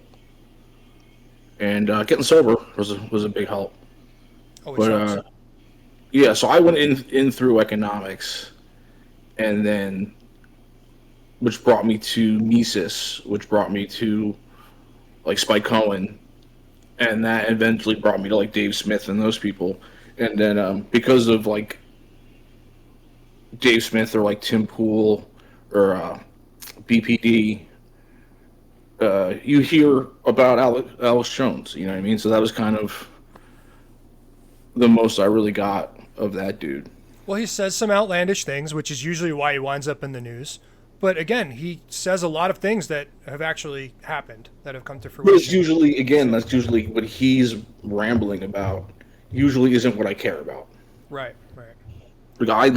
My way of understanding what you saw Grush and what that part of the conversation we've never had yet on the show stuff, get that. But I feel that it's just easier to help others get the red pill, the blue pill, whatever the hell it is, the white pill, I don't know anymore. to make whatever click through what made me do it. It's just economics. Like, it just, once you figure out how the Fed works and the history of the Fed, it all just makes sense. It's once you find out how they can manipulate the money, who manipulates the money, and how they do it, it's it. Follow the money. Follow the money. It's so true. You take the blue pill, the story ends. You wake up in your bed and believe whatever you want to believe. You take the red pill, you stay in Wonderland, and I show you how deep the rabbit hole goes. Yeah, absolutely agree with that. But yeah, I mean, we both took different paths to get here, but we're both here now. We see right through all the bullshit. And I hope that anybody watching who hasn't seen through the bullshit, I hope that, there does come a time where you start questioning things and, maybe you have your own awakening period. And maybe you get there in a completely different way than me and you got there. Like I said, I've been there twice. What the hell? Like, think about the shit you learned in high school that ended up not being true at all. It's mostly history and shit like that. Yeah. Or math is twisted math. history, right? Math, English, history, sciences, biology and the planets or whatever. So they're not like they're really lying to you about that shit. But I'm pretty sure that everything I learned in history that I can remember was wrong. A lot of it was wrong, yeah. Besides, like, George Washington was the first president, it's pretty much wrong. A lot of it is, yeah, absolutely. And I think, just this entire game that these people are playing with humanity, right? The people in charge, it's so disgusting and disturbing, but I gotta be honest, it's fucking brilliant. It's intriguing. It's absolutely brilliant. What they have going on right now, how they basically manipulate all of us and get us to fall in line, and they've been doing this for God knows how fucking long. It's absolutely brilliant and evil and disturbing and disgusting and all of these other things. But because the state itself is inherently evil, because it's a parasite, and you give people power, power corrupts. You know what I mean? So the more power you give the state, the more power they're going to use against you. Because you got to remember, they're not we the people is not a real. We are the people. But when it comes to, like, there's the government. The government's a real thing, but the government is not the state. The state is the people who control and have a monopoly on violence in the area. Hillary Clinton, part of the state. 100%. You know what I mean? Monster that she is. George Bush's dad, part of the state. So was George Bush. Oh yeah, he would but his dad was head of the CIA, and his dad was only in there because they ended up getting Reagan. They weren't a big fan of Reagan, but they had Bush because he's a CIA dude. Yeah. And we know the CIA does nothing but wonderful stuff for all of humanity, and they've been doing that since they were created back in the 50s, of course. So naturally, they're carrying on their awesome display of humanitarian missions, for lack of a better word. One of these days, I'll get into the coups, the failed coups. How many times our government has tried to overthrow another government. So obviously I was being heavily sarcastic. The CIA is one of the most corrupted organizations in the entire world, and it's the intelligence agencies. They're part of the bureaucracy, which is the fourth branch, which is the state. They're part of the state. Absolutely. Not every single one of them, because it's not how it works. I would go as far as to say is the CIA is the biggest terrorist group on the planet. You could easily argue that, yes. I'm saying that. People don't have to agree with me, but... So it's one of the things when you start figuring out like who is actually in charge and who runs the show. Basically, the CIA is their right arm, and the FBI is their left arm. And obviously they have several other organizations that are involved. They're more like an octopus, where they have all of these different branches that basically engulf all of humanity. It's a tree. A tree.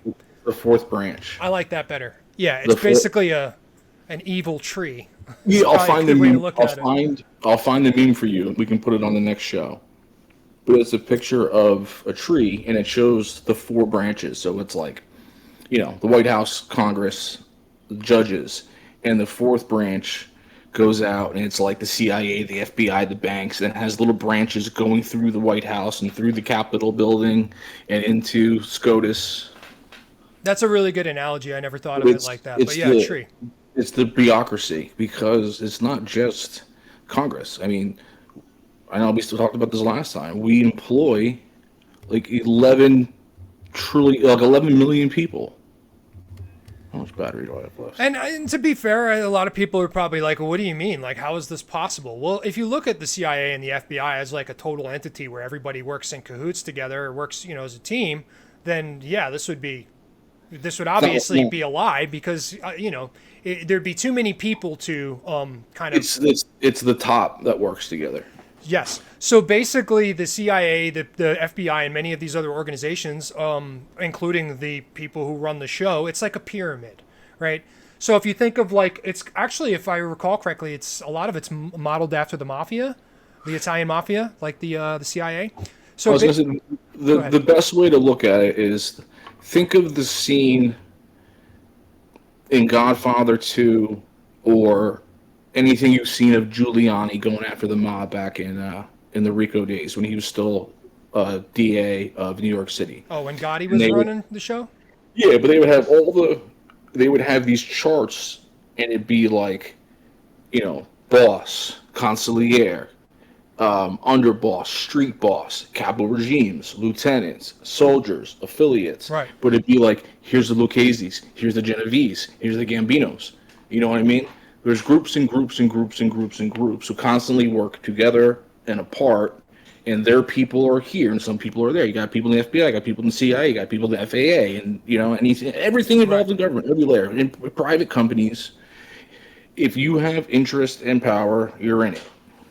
So I'm glad you brought that up. So it's important also to note that, like, if you know somebody, your spouse, your brother, sister, whomever works for the CIA or the FBI, it doesn't mean that they're bad people. This is what happens. Like you said, everything is so compartmentalized, right? Like, think of like a pyramid where you have maybe one, maybe two guys at the top that know everything that's going on. And the other tens of thousands of employees, or however many of them are, they're all in their little compartment. So they know whatever little information they know. The department next to them knows whatever they know, and then the department next to them, and so on and so forth. And they don't share information back and forth. The information only goes up. So I think that that's really important to notate that, because it's just brilliant design. I mean, if you don't want stuff to get out, if you want to keep things top secret, that's exactly how you do it. Well, you've had a long time to practice. Oh yeah. So that's basically the gist of how it works. Yeah, it's more complicated than that, and if I'm not an expert on it, if anybody's really interested in, digging this information up, it's there. You can find it. Remember, it's like, it's not cliche, but no one's going to tell you the information you need to overthrow them. Oh, absolutely. Which is why people don't know how the Fed works. People don't know how the debt works. It's not anyone's fault. I didn't know it until I knew it. You know what I mean? Right. Well, you can't. So I'm like, holy shit, $34 trillion in debt. How? Why? How does that work? And I got curious, and then I found it. Well, if you're waiting for this stuff to show up on the 6 o'clock news, you're going to be waiting forever, because they're never going to show it to you. And as soon as you figure that out, when you see something that's shown to you, I'm like, that's bullshit.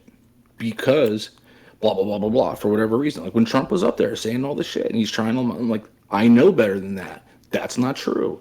That's not really how it happened.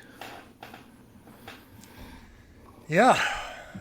I mean, it's really, it's so wild.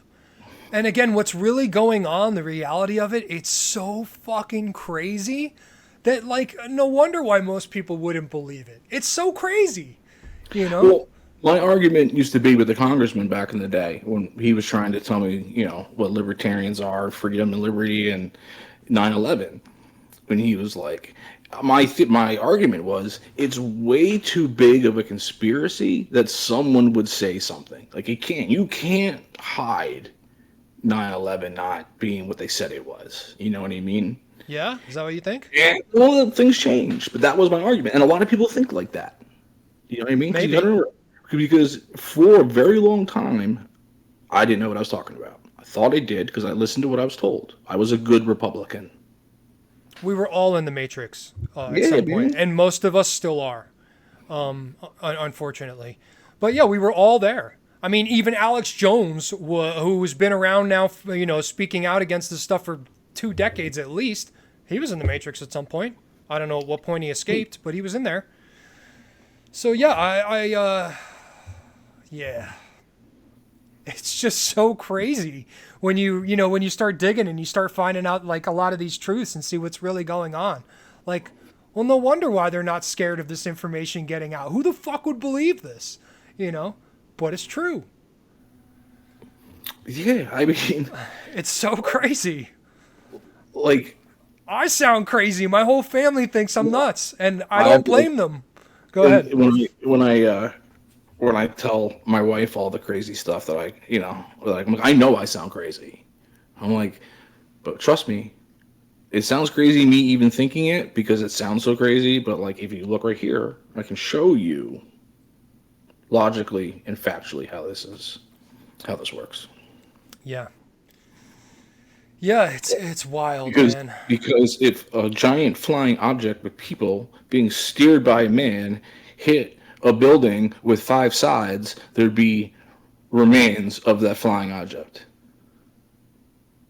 Are we talking about the Pentagon? Whoa, whoa, whoa, whoa. Yeah. Yeah, I man. don't, There's I don't know. I don't know the names of shapes. I'm just saying. It was a shape. Oh man. I No, sent- there's a lot, there's so much information there that has never I know. touched mainstream media that's like, wow. I sent know. the picture of that to my niece, and because she's old enough that they probably taught her that in high school. You know what I mean? They told us that FDR was the greatest and he saved us from depression. We're all like, yeah, FDR. You know what I mean? So they're How brought many it other up. people have we done that with, We're like, oh my God, this guy's a hero. And then you start looking into the actual events and you're like, oh my God, this guy's a terrible person. Abraham Lincoln? Who? Would you say Abraham Lincoln? I didn't say Abraham. I've heard some stuff about Abe Lincoln. I don't know I don't really know what's true. And the farther back you go, obviously, it's harder to, it's not like they had videotapes back then or anything like that, Yeah, but they used to write each other letters all the time. They did. Yeah. I don't know, Like, but with diagrams of weasels, obviously. yeah, James Madison. Yeah. The old James Madison. Madison was a good dude. He ended up getting played though. I know he was a brilliant man. I don't know much about after he wrote the bills. I know he wrote a lot of the shit that we. The War of 1812 was under his watch. Obviously, right? he became president after that too. But Yeah, he was the 4th, right? That sounds right. Yeah, So because it was Washington, Adams, Jefferson, and I think James Madison. Hamilton, You're right. and then there's another Adams eventually. Yeah, Right. John Quincy Adams or whatever. Right, but right before the If the war, history books are to be believed. right before the War of 1812, the very first central bank of the United States was up for charter. It had a 20-year thing. They had to vote on it again, right? It's just like 100 years before the Federal Reserve. This is the first United States central bank, the Bank of America, a United States bank. Oh no shit. Okay. The Fed is the third. Our Fed is the third. But it was on a 20-year plan. They had to re-vote it in. It got turned down by one vote. One vote. And then a couple of years later, War of 1812. What happened in the War of 1812? We ran up a debt trying to stop the war. What comes in later? The second fucking bank to cover back all that debt. So who was pushing this central bank back then? What Do you happened? know? Do you know who was pushing this? Hamilton. It was your Jeffersonians and Hamiltonians. Like we talked about before. Okay. Yeah, Hamiltonians are Federalists, which is more government, More government power, right? Yeah, Okay, well that makes stronger. total sense that Hamilton would be pushing this. stronger central government. Gotcha. Jefferson was, Yeah, Jefferson was not for strong. yeah. I'm more in the Jefferson camp, I guess.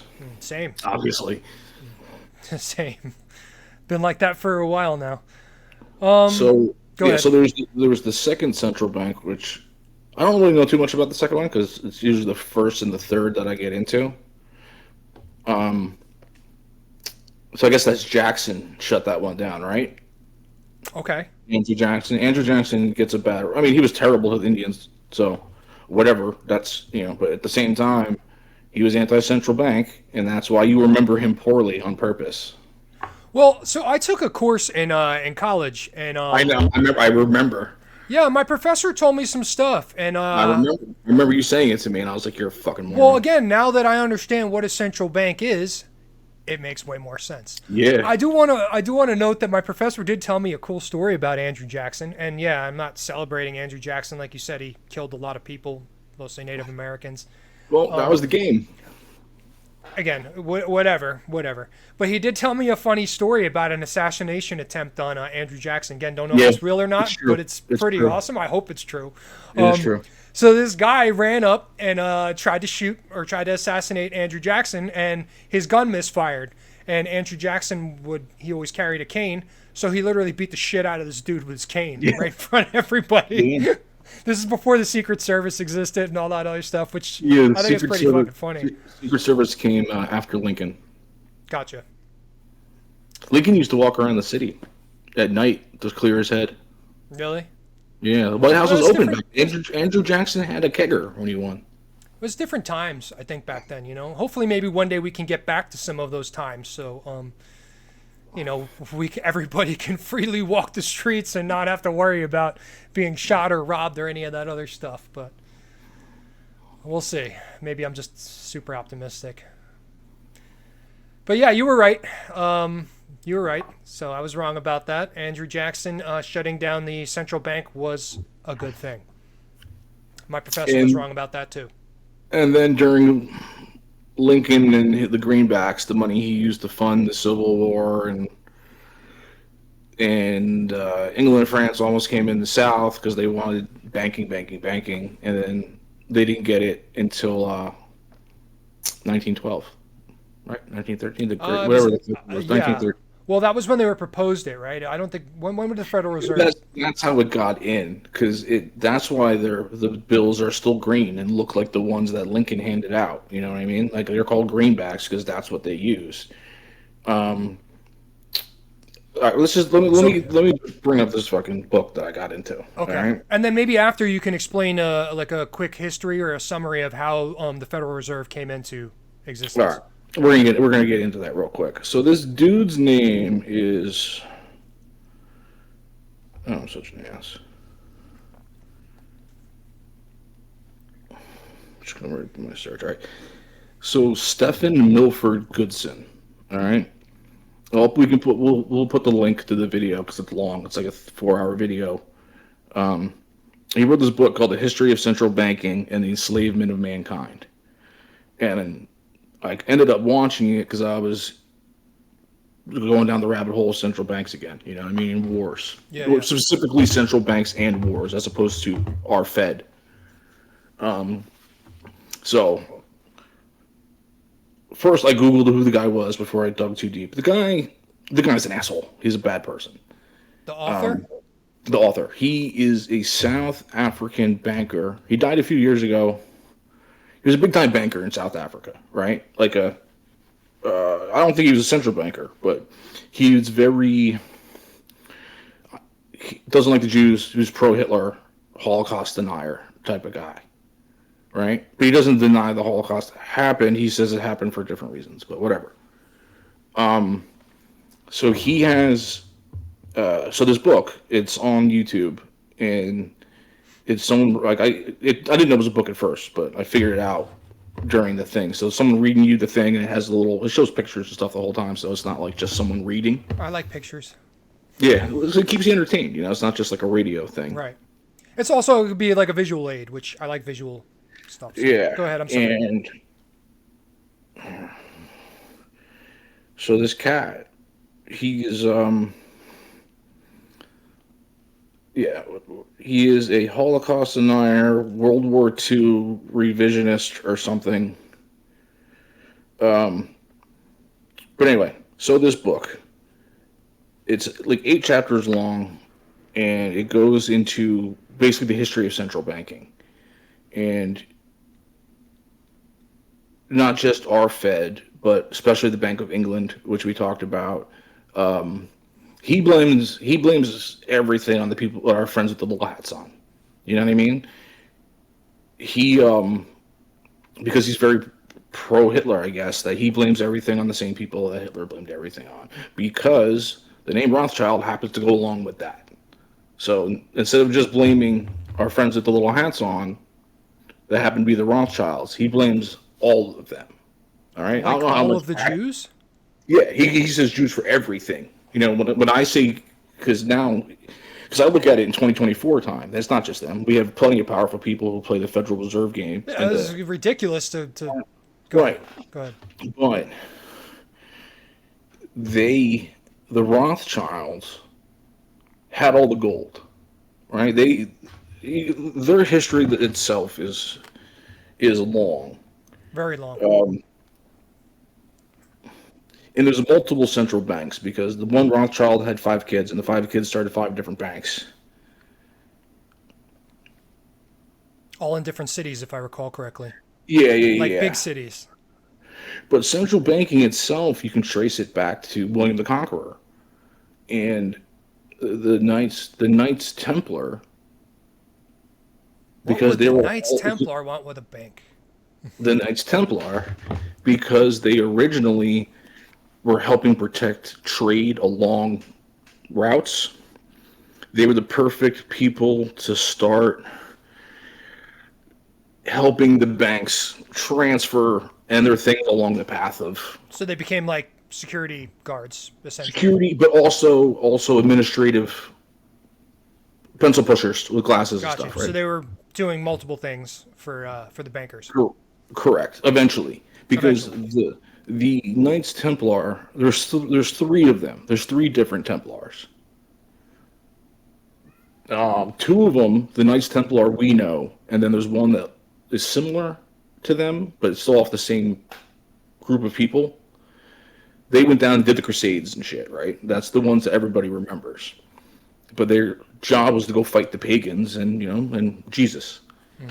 But another group of them, whose name I can't recall, but they ended up going north into Central Europe. And after time and after the Crusades, they eventually form Prussia. The Knights, that branch of the Knights Templar, takes over the area that turns into Prussia. So there's a little history lesson for you. Knights Templar started Prussia. Okay. I just want to tell you the chapters of the book. I have another question for you. Go ahead. So you mentioned that this guy, that he was a Holocaust denier, or that he believed the Holocaust occurred for different reasons than what we've been told. Do you know what they are? If you don't, Well, it's okay. Yeah, I mean, because, and it's something I don't totally comprehend yet because I haven't dug deep enough into it. But after the Treaty of Versailles in World War One, and the Germans had to pay back all that money, and that they could never pay back, whatever. Hitler did. The way they boosted their economy was some kind of state-owned funding, non-central banking. And because they were starting to build up and prosper and the economy was humming, the central banks got pissed. The Bank of England and the Bank of France. And if you go into detail on why Hitler did what Hitler did, because Hitler started the war, right? He did the first attack, technically. But it has to do with the Bank of England making England form that alliance with Poland before Poland was invaded. And the Polish were purposely killing the Germans in Poland to piss off Hitler. So almost like provoking them in a Under sense. under the guise of not ever really talked about. It wasn't like the Polish were just sitting there, eating kielbasa or wherever the Polacks do. Kielbasa? And Hitler was like, "Here I come with the Blitzkrieg." It was like I'm not saying they antagonize the dude at the behests of the moneymakers. Yeah, so I've heard this before too. And again, we're not sitting here defending Hitler and saying he's a good person or any of that stuff. Just to be clear. But I've heard that same thing, that the Rothschilds bank was basically draining Germany and Hitler removed it, right? Which obviously pissed off the Rothschilds Yeah, and some of yeah, the yeah, other yeah. bankers. And then I heard Austria saw, wow, Germany's doing really well financially. Their economy's booming. They don't have a central banking system. So they apparently also welcomed Hitler in. And then Hitler came and removed the bank from Austria as well. So that makes sense to me. I understand that. What I don't understand is, why would Hitler then go and massacre all of the Jews? Was he just blaming the entire, Jewish people for what a couple of them were doing? Or did this play out entirely differently? Like, I just don't understand. Yeah, he's blaming all of them for the banking. So that was his reasoning for going and massacring all the Jews, because he felt that they were all responsible I'm for not it? saying that's the only reasons. I don't know enough about that yet. But it wasn't like his theory was, I'm just going to conquer the world. And like, there's arguments that he might not have even gone to war if he wasn't pushed into it. I've heard that too. You know what I mean? I've heard that too. Yeah, I don't know. I like I said in a previous episode, I feel like we're missing a piece to the puzzle, like a big piece, because it just doesn't add up to me. It's any country that, almost any of the major power country, not third world or Latin America or Yeah, whatever. the affluent countries of the world. Yeah. Yeah.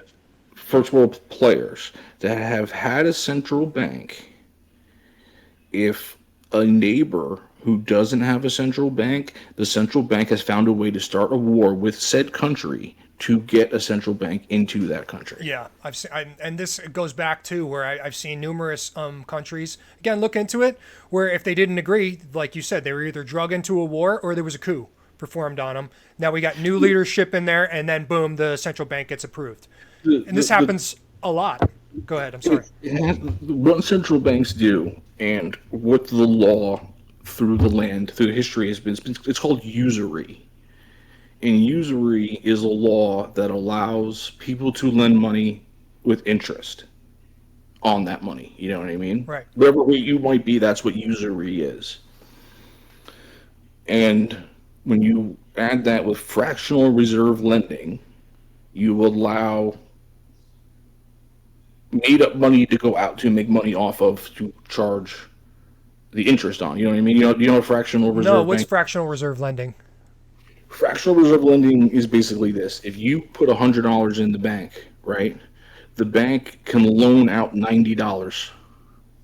You don't have to have all of your money in the bank. Okay, yeah. The bank can take all the money that comes in and they loan it and they loan it and they collect the interest, hypothetically creating debt and profiting off of that debt. And when the money comes back, the debt is erased. You know what I mean? So Yeah, I follow you now. I didn't know that was the name of it, but it's invisible money, boom, starts as debt. right. So, like, for example, like, maybe if somebody doesn't follow, if every single person, like, if you belong to a bank, right, and every single member of that bank goes and demands that they get their money all right now, the bank Not gonna can't happen. pay it out Not because gonna they happen. don't have it. No. So, that's not fractional reserve lending? Am I misunderstanding? No, you're correct. Oh, okay, Because okay. they don't have the banks don't have the reserves to pay people out if you came in and asked for your gold or asked for your dollars now. How much money does a bank have to have on hand? Is there a law for that, or is it just It's like 10% of all deposits okay? or something.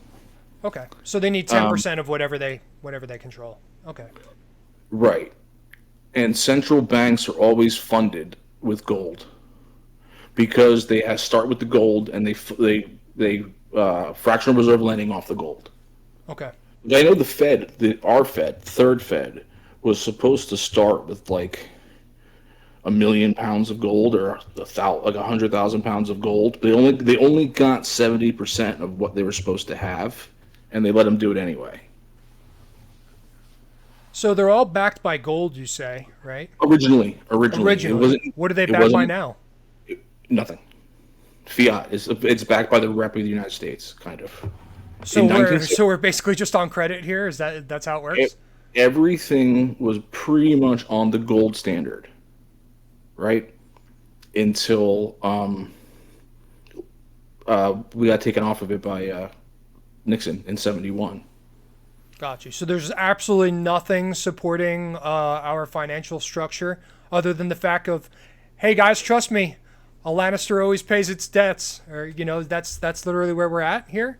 Like just have faith in the system, even though that they're just seemingly printing money out of thin air. Yeah, basically, the system holds until the system defaults, and we've already defaulted multiple times. The last time we defaulted was we took everybody off the gold standard. Well, technically, Woodrow Wilson took us off the gold standard, right? He was like, he started the reserve, made everybody turn their gold. FDR made it illegal to own gold and made you turn it in. Thanks, FDR. Yeah, and you could no longer bring your cash to the bank and get gold. That stopped. So what happened to all the gold? Hold on. In 1971, when Nixon took us off the gold standard in general, now even countries couldn't come in with pallets of cash and get pallets of gold. Okay.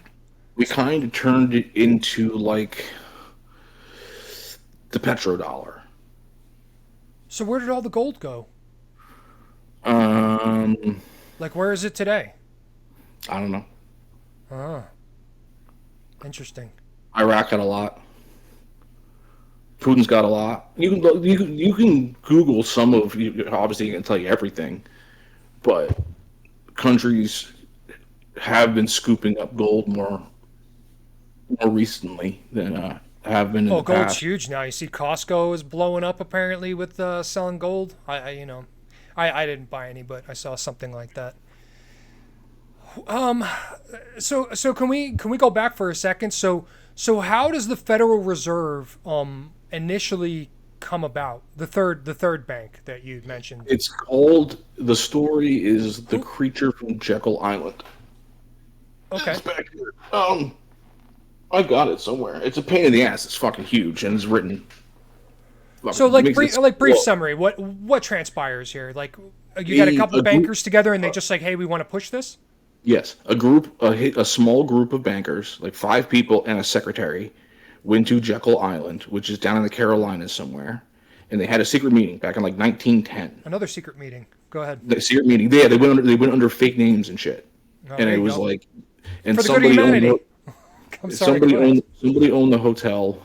They had to were given instructions to like not leave a trail of where you were going. Right. This is all fact, by the way. You can look this shit up. It's called The Creature from Jekyll Island. So it was like 4 or 5 reps of the biggest banks and the feds, including like the Bank of connections to the Bank of England, like J.P. Morgan and shit was there, and a secretary, and they put together the plan of what would be the Federal Reserve, the law, or however that lawyer shit works. I'm sure I can Google this, but do you know who's involved in this initial plan? Would we recognize any of the names? Not off the top of my head. Okay. There was a J.P. Morgan involved. Rothschilds too? I don't think anybody with the last name Rothschild was there. I can't remember. And then in 1913, the law passed, which established the Federal Reserve, because the Federal Reserve is technically a private bank. Private bank funding our government. So when we owe money, right, when we owe debt, unless China or another country or another organization has purchased that debt, that's who we owe the money to, right? The Federal Reserve, if I understand correctly? We owe the money to ourselves, which is a silly argument. Right. Well, why would we have to pay ourselves back? So, yeah, that doesn't make sense. Like, all right, so the chapters of the book are how usury destroyed the Roman Empire. Again, same people who get blamed for it, because this is how the guy writes it, you know what I mean? Chapter 2 is the hidden origins of the bank, which is the longest chapter. Then it's Napoleon and the banks, some more Rothschild, the Great Depression. It's got some stuff on Stalin and then our Fed. But So- Stalin was in trouble too for not having a Fed. How many of these affluent countries in the world, top 20 economies or whatever, how many of them have central banks? Do you know? Okay. Well, I'm going to make sure you add. I mean, I don't know if people are going to take the link because the authors are such a crap hole of a person. Well, I'll post it in the description. If his information's solid, it's solid, whether he was a terrible person or not, right? Yeah, I mean, it's like 3 hours and 45 minutes. And I only went through it the one time. But I know I took some. Thought I took some screenshots of some interesting shit. No, I just can't remember. Well, either way, I'll post the link to that video along with all the other links that I use for the or that we use, I should say, for the episode in the description going forward. So I'll try to include everything if anybody is wants to watch the entire thing for themselves or read the entire thing. All right, here we go. This is from Sir Hosea Stamp, former director of the Bank of England. Banking was conceived in inequity and was born in sin. Bankers own the earth. Take it away from them. Take it away from them. This fucking phone. Take it away from them, but leave them the power to create deposits. And with a flick of a pen, they can create enough deposits to buy it back again. However, take it away from them, and all the great fortunes like mine will disappear, and they ought to disappear. For this would be happier and a better world to live in.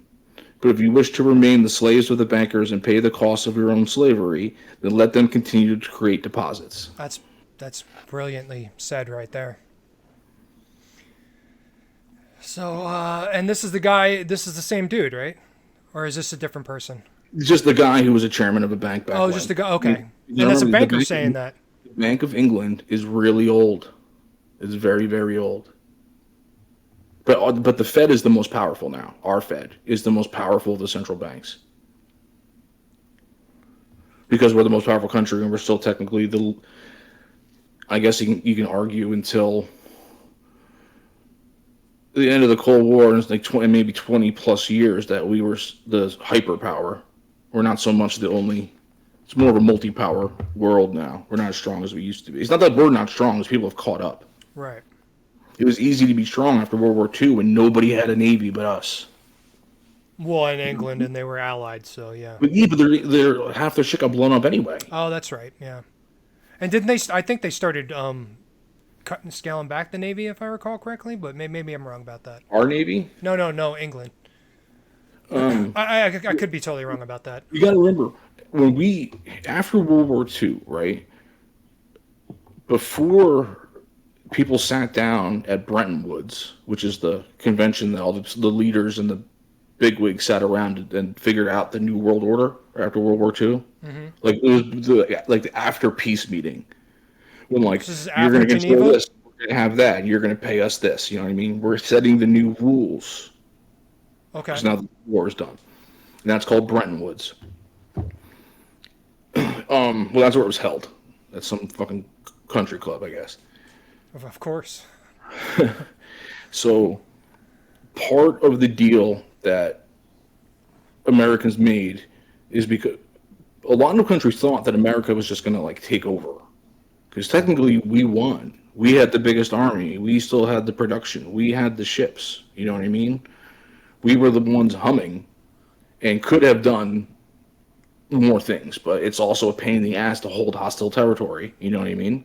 Yeah, but there's also the idea of getting the Americans to go along with that. Because Yeah, of course, yeah. So we didn't want that, but the theory is that America opens up its markets to you at whatever trade value. We'll ensure free trade because we have a navy, but you got to get along with us and you got to help us contain the Russians because we're afraid of Stalin. Right? Stalin had no bank. So that's how NATO got formed eventually. And so America controlled the shipping up until about 20 years after the end of the Cold War. So I guess you can say somewhere in after 9/11, when we were wasting our time with two wars, everybody else caught up. Japan's got a big navy. India's got a navy. China's got a navy. Russia's got a couple of aircraft carriers. No one can project power like us. Right. You know what I mean? But that's not everybody else's goal. No one's goal is to project the amount of power that the Americans project. They want to project their power in their little area. So, like India, they're like you can look this stuff up because countries put out like these very fine, detailed reports about their military philosophy for the next 20 years. It's always based off somebody's paper. You know what I mean? This is what India should do for the next 20 years, and their plan is to get like 4 aircraft carrier groups. 3 would always be out, and then 1 could be in for maintenance. You just do the schedule. And they have what's called the, these names are so stupid. It's called like the Diamond Necklace. And it has to do with their alliance with Australia and like 4 other countries and make it look like a diamond with the lines. And they did that because China has their theory called the String of Pearls, which is their maritime economic theory of redeveloping the Silk Road, but it also contains its enemies. You know what I mean? They're trying to make allies and put bases to control trade routes and contain whatever. Like if you look at the Ring of Pearls, China has 3 things. There's like the 9-dash line, the outer line, and the String of Pearls. And it's all defensive lines based on whatever. Like the 9-dash line is the quick inside one that controls Taiwan and whatever. Then there's like a more solid line that is a big chunk of the South China Sea and easily goes into everybody else's claims of territory and rights and natural resources that are in the ocean or whatever, because you have a certain amount of territory off your coast. Like 12 miles is yours, off the coast or something like that. So their containment strategy is called the String of Pearls. So if you look up China and String of Pearls, there's a huge detailed report put out by China and the military. This is what we're going to do. We do it. Everybody does it. It's like your military doctrine gets put out. Gotcha. So and then it obviously becomes public information is what it sounds like at that point. Yeah, because it's like some intellectual at the military college. They got a bunch of papers, and the guys sit around and like, what is the best strategy for us? And India's strategy is we want to control the Indian Ocean. It's our backyard. Right. China's trying to box us in by going behind us with their new Silk Road, and they're trying to box us in with their String of Pearls. Because they got a couple of bases in Africa, and then they got a base in Pakistan. They're trying. China's worried about getting products from the Middle East to China because of India and Indonesia, because the Strait of Malacca down in the islands, like south of Thailand and all that, down in there. So China's worried about going around India to get supplies. That's what their long-term goal is with that. It's all about everyone's trying to contain everybody and get into a strategic situation. Yeah, just to clarify this for anybody who doesn't know, so China and India are in the top 5 major economies of the world. They're very powerful countries, obviously, Yeah, they don't get along. They hate each other. So yeah, so if you're not following why China would do something like that, it's because they're not friends. So yeah, I mean they're in BRICS together because that's business. That's business, yeah. Because and BRICS is the currency. Actually, there's more countries in BRICS now, right? Yeah, but it's not working yet. Oh, did I send you that picture today of the American soldiers who found the weapons of mass destruction in Iraq?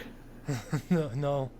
So it's I put it on Facebook. So it's 4 different pictures of Americans. Assuming it's a joke, but go ahead. It is. There's 4 different pictures of Americans soldiers in Iraq holding gold bars that they found of Saddam's. Okay. Okay. Before we went into Iraq, Saddam Hussein was only decided that he would only sell oil in euros, not in dollars. Yep. Because after I've heard that. Bretton Woods, the oil was priced on the dollar. Dollar became the world's reserve currency, right? Right. So countries amongst themselves traded and bought and sold in dollars. You know what I mean? They didn't US use the yen. dollars, They, yes. they didn't use the ruble. Right. Oil was bought and sold in dollars, no matter what. Guess who else wants to do euros only? Iran, and they have been for quite some time.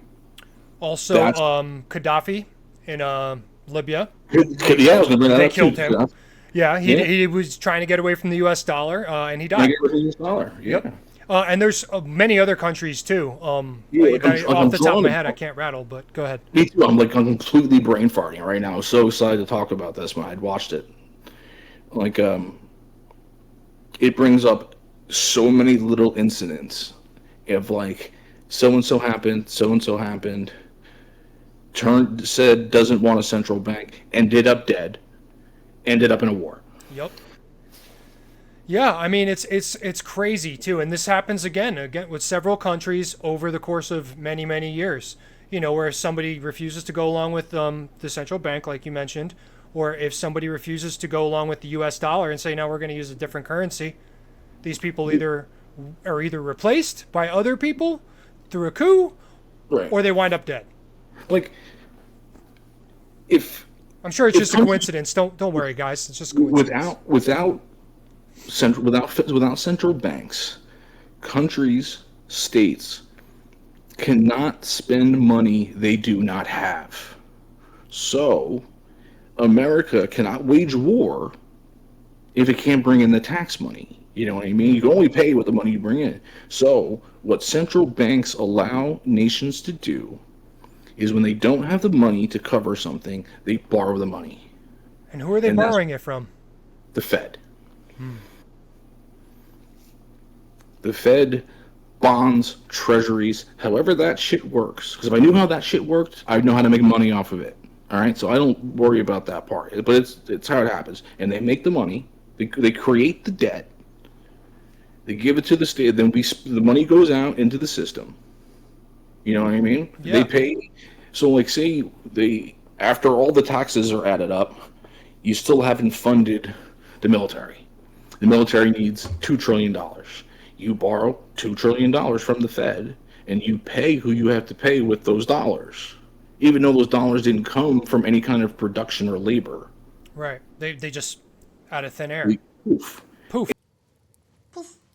And now that you've just added $2 trillion of cash into the bigger pile of cash, you diluted it, right? That interest now has to be paid on as well. Think about it like this, right? You have with no Fed when the Fed was created, the water was clear, and every time you borrow, you put a drop of food coloring in it or something, and drop, and eventually that shit ain't clear, and all the water you put back in it, and you can't make it clear. Gotcha. So Go ahead. we spent like 6 trillion change last year. We only brought in 4 trillion in change. So that was 2 trillion in a year added onto the deficit, besides not all the extra spending that came in after it. So what if we just decide, like, again, I have some just philosophical questions. One, what if we just say, yeah, we're not actually going to pay this debt at all? I mean, Who's gonna say that? we the people. Yeah, we're not paying any of that. We just like get together one day and be like, fuck it. Yeah, no, we're just not going to pay that. I don't know how that would work. I also have like a different, just again, this is obviously a far out question, but just humor me for a second. What if everybody on the globe just decided that, hey, we're not going to use the US dollar anymore, ever. So it's worth nothing here. There's no value. What would happen? What would happen if we just invented a currency like out of thin air and everybody agreed to utilize it? What would happen? Based on what? How do you get the value of the currency? I don't know. How do they get the value of the currency they have now? If they were just remember, it started off of gold. okay. So you just keep going on the theory that it was gold. Even though it's not gold anymore. Yeah, because Wasn't it silver for a bit too? Didn't they go to silver for a while? Silver's just another version of gold. Well, yeah, it's another precious metal. It doesn't matter. Whatever the money is backed on, gold, silver, whatever. There was a time during one of the times that we did not have. Oh, right before the War of 1812, before we had a Federal Reserve, right? There were state banks. So state banks, private state banks, each, you know what I mean? So like the Bank of Mount Olive started off as the Bank of Mount Olive, and then maybe in 10 years there's 10 banks of Mount Olive in the state. You know what I mean? Right, so there was different private banks. So after the War of 1812, the government needed money to fight the war. So the government borrowed money from those banks, right? From the states. I got a fun little stat for you. In March of 1814, the state of Pennsylvania chartered 40 new banks in 1 month because the government was borrowing so much money. There was money in opening banks and lending it just to the government. Gotcha. So somehow, like the trick the central banks do is they force you into a war that you can't pay for, so you have to either make state banks or do like what Lincoln did with the greenbacks and just make up a currency for now with the plan to pay back later. But you make a debt, and if you can't pay that debt off, the central bank is like, "We'll let you borrow some money," and that's how the bank comes in. So they get you into war to get you broke, and then they come in and save you. So, but then again, like, what if the government doesn't have the money to pay it back? Like, then what? What happens? Pay who back? Pay the Federal Reserve back.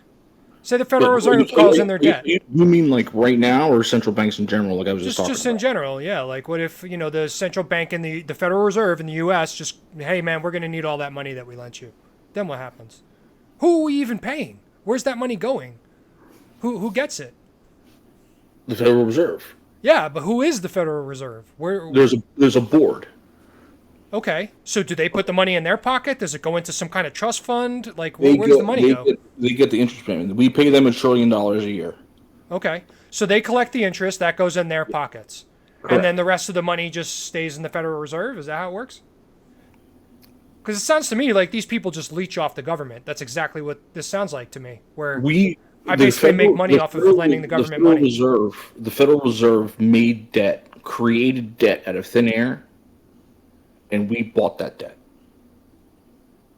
Okay. We borrowed, they created the money, they made the debt, they gave it to America, and we just keep borrowing more. We're not paying back. We're not even, like in a 30-year mortgage. No, we're going more and more into debt. Well, yeah. On a 30-year mortgage, hypothetically, right? At the end of the 30 years, you've paid the interest and the principal. Right. We only pay interest. They never pay balance. And when the balance comes up, they take out new loans. Sometimes they're 2 years, sometimes they're 3 years, whatever it might be, with the yield curve inverted and whatever the hell's going on right now. So when rates are really high, and you borrowed the money 10 years ago when rates were 2%, and you never paid it back, and you got to borrow more to pay it back. So you borrowed 10, but now you got to borrow 15 at a higher interest rate. And you keep rolling the loans and rolling the loans. And it goes on and on and on. So until we don't bring in enough tax money to cover the debt, the interest payment. Then we really default. And then what happens then? I think the currency fucking crashes. Are we looking at that?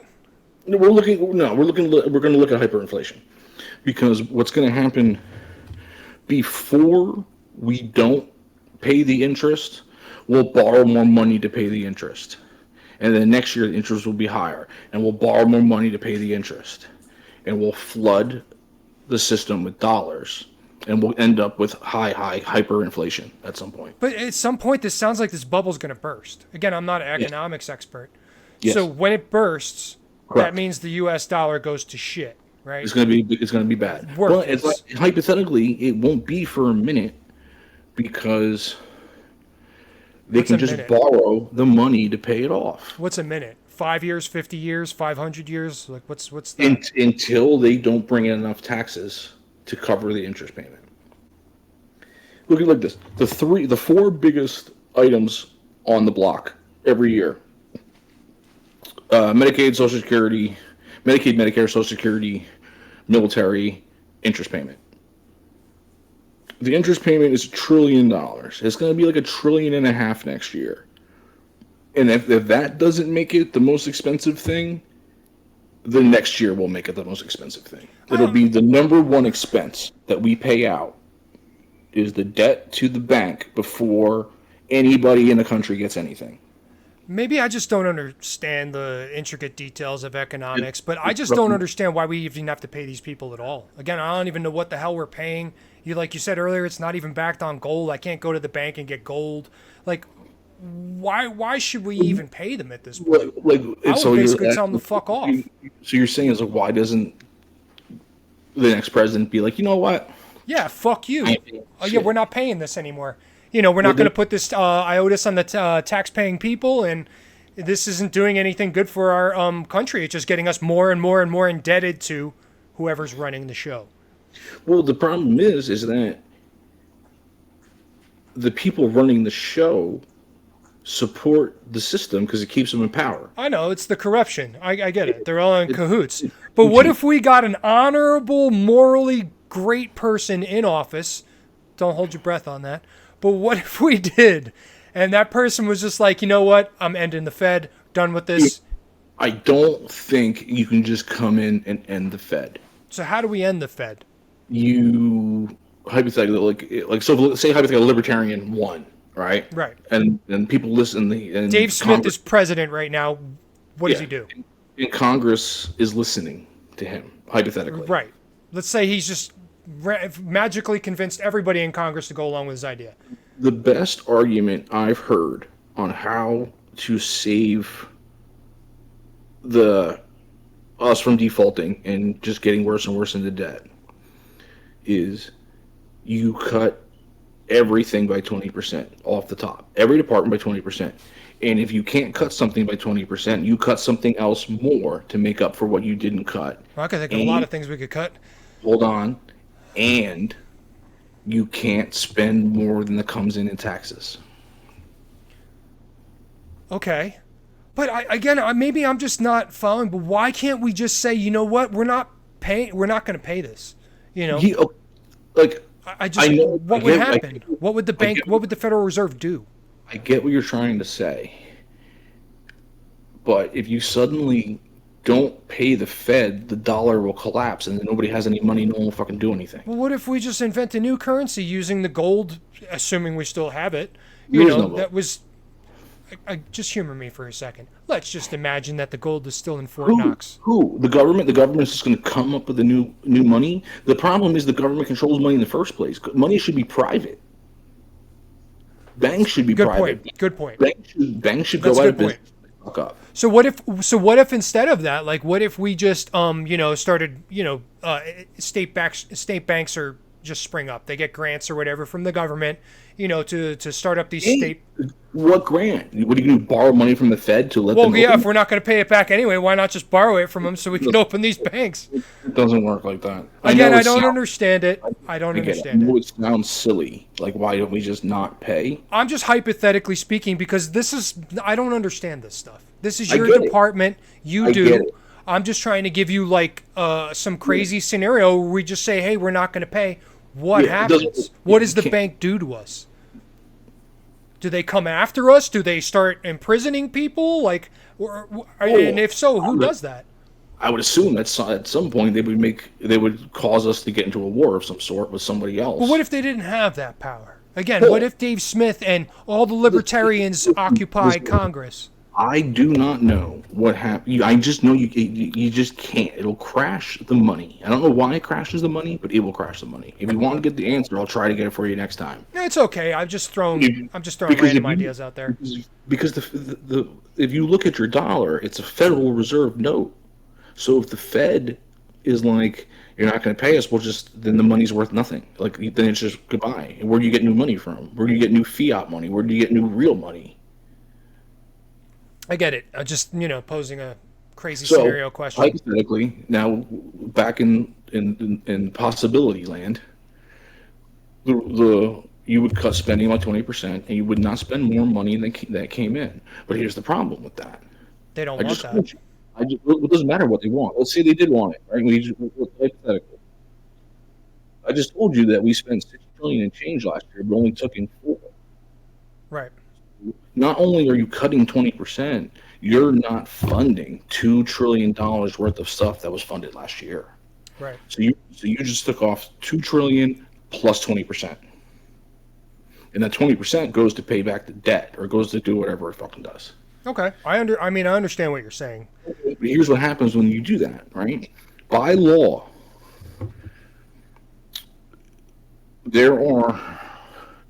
when a lot of social safety net programs got passed and put into circulation, right? Social Security, welfare, the welfare state, all entitlement programs. Mm-hmm. When those bills pass, specifically in the bill, they will say funding guaranteed. You know what I mean? Like the military doesn't get the same amount of money every year. They give you what they feel like giving you. The country breaks it down and you get your cut. But Medicare, Social Security has to get this by law. So if you take a dollar bill and turn it into like a little graph, almost 2/3 of our money, of every dollar that goes to taxes, goes to welfare programs and entitlement programs. So almost 2/3. That's crazy. The other third goes to the army and the military and blah blah blah, paychecks and all that stuff. That little fraction left over pays everything else. Wow. It sounds to me like we got all of our financial priorities mixed up. But again, Well, I'm not an economics guy, so Okay. I don't know. So look at it this way, right? So if I cut the $2 trillion and we cut 20%, and such amount of money must go to this, they're gonna have to fucking cut everything. But that's the plan. You cut the board, you cut the Department of Education, you cut the Department of Health, you do all the stuff that the states could be doing or private citizens could be doing better.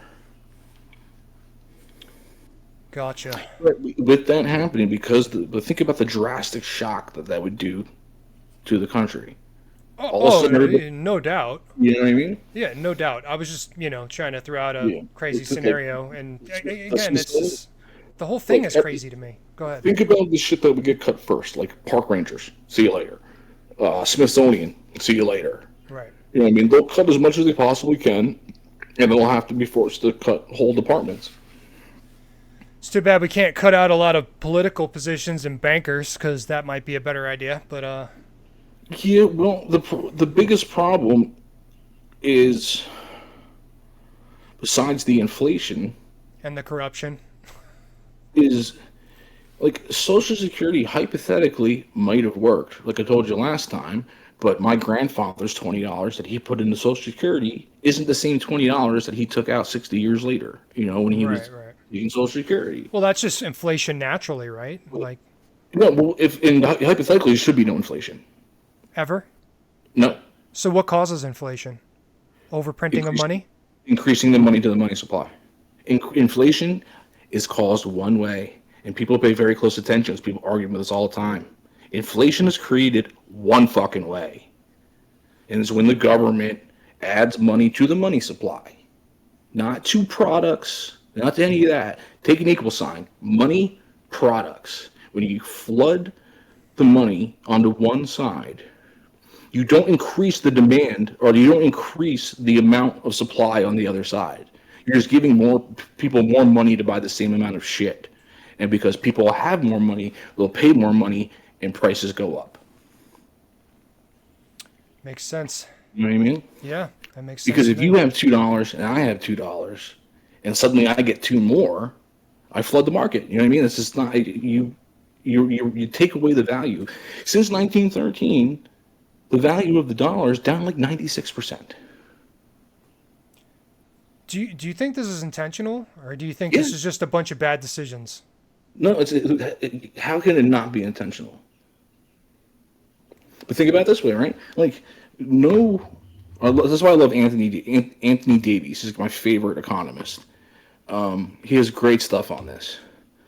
Like, I totally lost my train of thought. Anthony Davies. Yeah, what were we talking about right before that?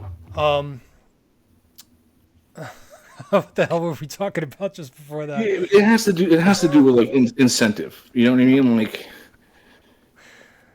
if I asked you if it was intentional. The crashing of the. yeah, well, yeah. How can like he does this great stuff about incentive, right? What's the politician's incentive to get elected? What's he do to get elected? He has to say what people want to hear and say to get into office, right? And then what's he have to do in office? He has to get elected again. And how you get elected again? You give people shit. So why would someone whose income, his job depends on getting his constituents as much money as possible or as much stuff that he can give out to keep himself elected for the next time? No, like no one cuts spending, you know. Like I think I told you this last time. If a good politician got elected, he wouldn't get elected again because he would have come in and made a bunch of decisions that piss people off. Maybe even for the greater good. Right. But yeah, and also to be fair, if a politician gets elected and they're not going along with the agenda, you won't get elected again. AIPAC won't fund your campaign or whoever else is funding this shit. Oh man. All right. So wow, that was a lot of information on banking and economics. It's like I said, it's not really my forte, so my brain hurts a little bit right now. Inflation, it's only made the one way. When the government prints money and pays for something that it didn't, because it doesn't have enough taxes or any other way to fund it, that is inflation. If there's a war and the price, it's harder to get oil and the price of oil goes up, not inflation. The price might have gone up, if you want to call that inflated. It's not. Is that supply and demand? They changed the term to make it look more appealing. If you go back into remember back in the day when you had a dictionary in your house when you were like 18 before the internet? Right. It wasn't If before you the go there- internet, but yeah, I remember. Okay, well, I had encyclopedias from like 1973, you know what I mean? And there was Yeah. a dictionary older than me in my house. Probably If you Webster's. If you look up the word inflation, you will see an increase in the money supply. It won't be because of greedy companies or war. You know what I mean? Yeah, it sounds to me like they're just trying to deflect it. So again, it's not us printing money. It's because it's Russia's fault, or Yes. whatever the fuck Because they're saying. the It's difference Trump's is- fault. Like, say they weren't arguing about oil. Like, say oil wasn't the thing being affected by the war. Right. Say that Florida fucking had no more oranges. You know what I mean? The price of oranges would go up. Skyrocket. Not the price of bananas, not the price of oil, not the price of crackers. When you increase money to the money supply, the average price of everything goes up. So Not we're essentially talking about supply and demand versus inflation and how they're two totally opposite things. Right, because you're doing supply and demand on the wrong side of the equation. Right. It's money equals all this shit. Okay, I'm following you. At least as best to my ability, it makes sense. Wow. Well, hold on. So when Russia has a war and the grain gets fucked up, right? The cost of bread goes up. of course. And because it's oil, and how many things are somehow connected by oil, right? Plastics, delivery, trucks, oil, fuel, all that shit, right? It affects a lot of things. So that, yes, would cause the price of things to go up because the cost of producing them and getting them from A to B went up. And that's But it could also because- return and go back down again if there's Right. if there's too much supply and not enough demand for it. Right. Because as soon, we'll think about it this way, or somebody makes a faster boat that still delivers for the same price and gets the shit there quicker. Right. You know what I mean? It makes sense. So greedy corporations. It actually turns out that the oil companies were colluding. American companies were colluding with OPEC.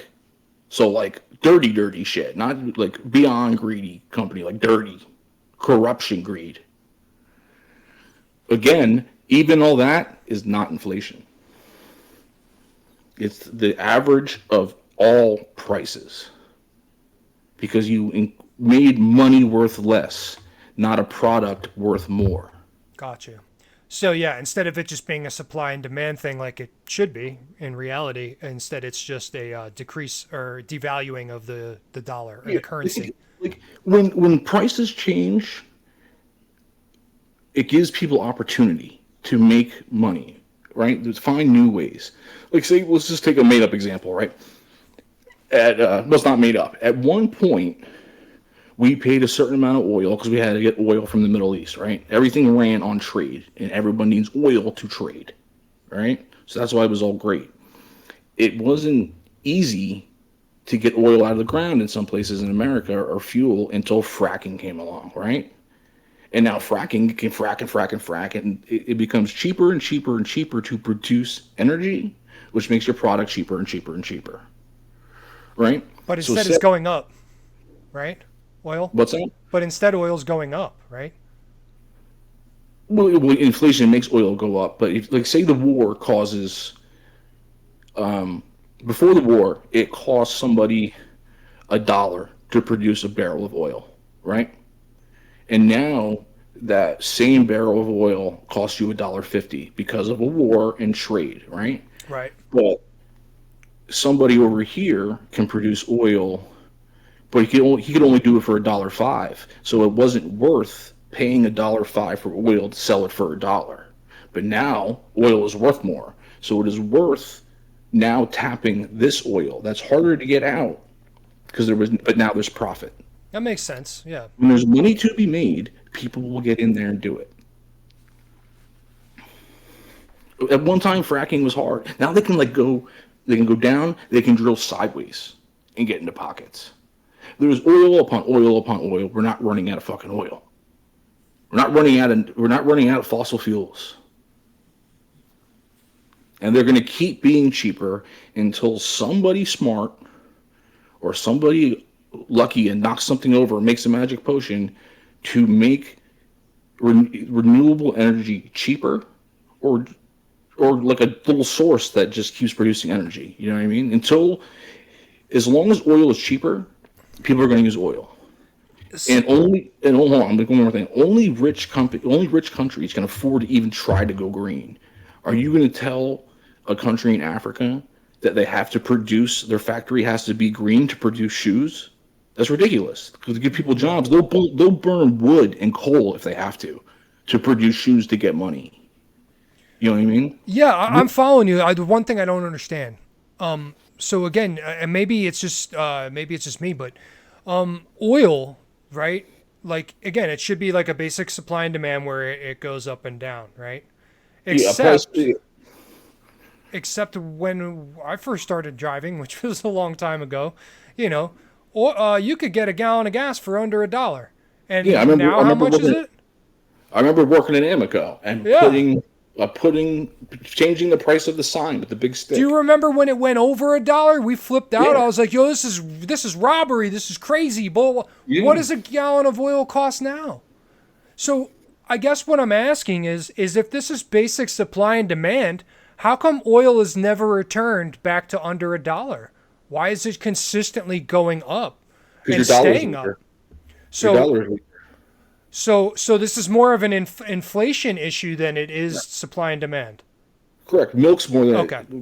Think about it. They're making milk faster than they were 20 years ago, right? But it's getting more expensive. The price should be going down. Right. Okay, I'm following you now. So basically, inflation is the cause of all of these issues, and it's not Russia, it's not Trump, it's just overprinting of money, which then devalues that currency. Correct. Okay. Inflation. Did you guys get all that? This is why inflation is a tax on savings. Because if the government has two ways to pay for shit, taxes or printing money. So if they want to fund a war and they know they can't tax you, because you won't be happy as a voter. They can borrow it from the printing machine, and that makes your savings worth less. So they still tax you secretly by making your savings worth less. So inflation is one of the worst fucking taxes on earth. Please challenge me. I'm so sick of people trying to challenge me on inflation. It's fucking inflation. It's ridiculous. So Greedy companies. Shut the fuck out of here. yeah, this is terrible, man. So, I mean, again, it just seems like our bubble just keeps getting bigger, right? So, generally speaking, like you mentioned, milk, being more expensive. Cars, which should theoretically be cheaper, especially gas-powered cars, are becoming more and more and more expensive, right? Yeah. Speaking of that, we shouldn't have bailed out the cars. Well, no, we shouldn't have bailed out the Obama banks should not have either. bailed out the cars. There's no such thing as too big to fail. There's no such thing as too big to fail. No, they should have went Because, under, yeah. I mean, If they were Boeing, destined to fail, you're failing. Boeing should be gone right now. Boeing's dead in the water. Well, Boeing is kind of a golden goose for reasons we'll get into later. But just to be quick, they have one of those Black Ops programs. I know where you're So, going with it. I don't know what they're doing there, but they operate outside the government, which is why... You don't need to bail out the airlines. No, we don't need to bail out anybody. The only All the people we air- should be bailing out is the people, in my opinion. Yeah, because if airlines failed, okay, then we don't fly around for a little bit. All those airplanes are still there. We still have pilots. Somebody We will still- buy them up and find some other cheaper way to use them, and we'll be back at it. So some other entrepreneur will get money, buy these planes on the cheap, because you got to pay off debt in your Chapter 11. Yep. And again, people start fucking flying. Yeah, I agree with you. I mean, when Obama did all of that back in the 2008 crash, I was like, what? Bailing out the fucking banks? If they took all of that money that they gave those banks and gave it to the people instead, I don't know, but I'm pretty sure we don't go through a depression, because if I got a check for $200,000 or something, I'd have been like, oh shit, I got to go buy some stuff. You look at it as give the money to the people. I'm always about say- giving everything to the people. I say never take it from them in the first place. That's fair. That's even better. That's a better argument. But yeah, I'm all for the people. So yeah, we should be provided for. We should be taken care of, and the companies. If your corporation goes out of business, sorry, but you were meant to go out of business. It was fate. Yeah. And then it goes back to war and central banks, because if in a war you need to fund the war, and you can't keep raising taxes because people either will revolt or not pay the taxes, or you have that problem. And then you get the Boston Tea Party, which apparently I heard they weren't asking an outrageous amount, by the way. Who? The Boston Tea Party, like the whole Revolutionary War thing. Again, it's the same professor, so maybe he's cuckoo. But he also said that the reason that the Boston Tea Party flip happened and people flipped out about paying taxes, he said it was like a standard increase. He's like, Americans just didn't want to fucking pay taxes, so we got all mad and went to war over it. Well, you can also That's argue what he central. said. I don't know. That was central banks too, buddy boy, Okay, so because the colonists were using their own money. They had their own banks. which I'm sure pissed England off. I'm sure, Pissed England off, Oh, yeah. absolutely. And then the Bank of England got all pissed off. and we got to go to war over it. They They're found a not reason- using our money. They found a reason to go to war. Well, fuck all that shit, man. Like this, I mean, technically, the stamp tax isn't that big of a deal, considering the fact that England just fought the 7 year. I mean, we call it the French and Indian War, but it was their 7 year war because they fought everywhere. Yeah, and they were at war on and off with Spain and France for fucking ever, man. There's that the whole pirate shindig, man. That's all the wars between them, between those three During countries. before the revolution started, there was a whole thing in that book. If you read the book that we're going to link, or just listen to the book, there's all this evidence of Britain funding the Indians and stuff to keep harassment on the colonists. That makes sense, and it would be a wise decision for the British to make at the time too. Because again, you have, I don't want to call them hostiles, but yeah, they would have been hostile to the American colonists, and rightfully so. Yeah. If I were one of them, I'd have been hostile too. So yeah, it would be smart for them to just obviously they didn't give them money because that was or maybe they did. They gave them guns and horses. I was whatever just the hell say supplies. Yeah, Yeah. you know, here's Whatever. guns, here's ammo. You know, here's whatever. Yeah. Go screw with the white man. Yeah, here's copper, here's tin, here's brass, here's whatever. So yeah, that makes sense. That makes sense to me. Oh wow. All of this bank shit really depresses me. I don't know how you do this all day, man. I'd be so depressed.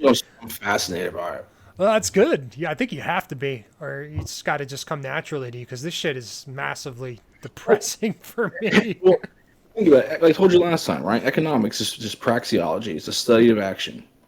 So when people do shit, think it affects the world, because everything, all your human action, your purposeful action without coercion causes a ripple effect. And it's just crazy how it all works. Yeah. And you can look at the past and the decisions people made and the decisions people didn't make, and then you can analyze that and best predict the future.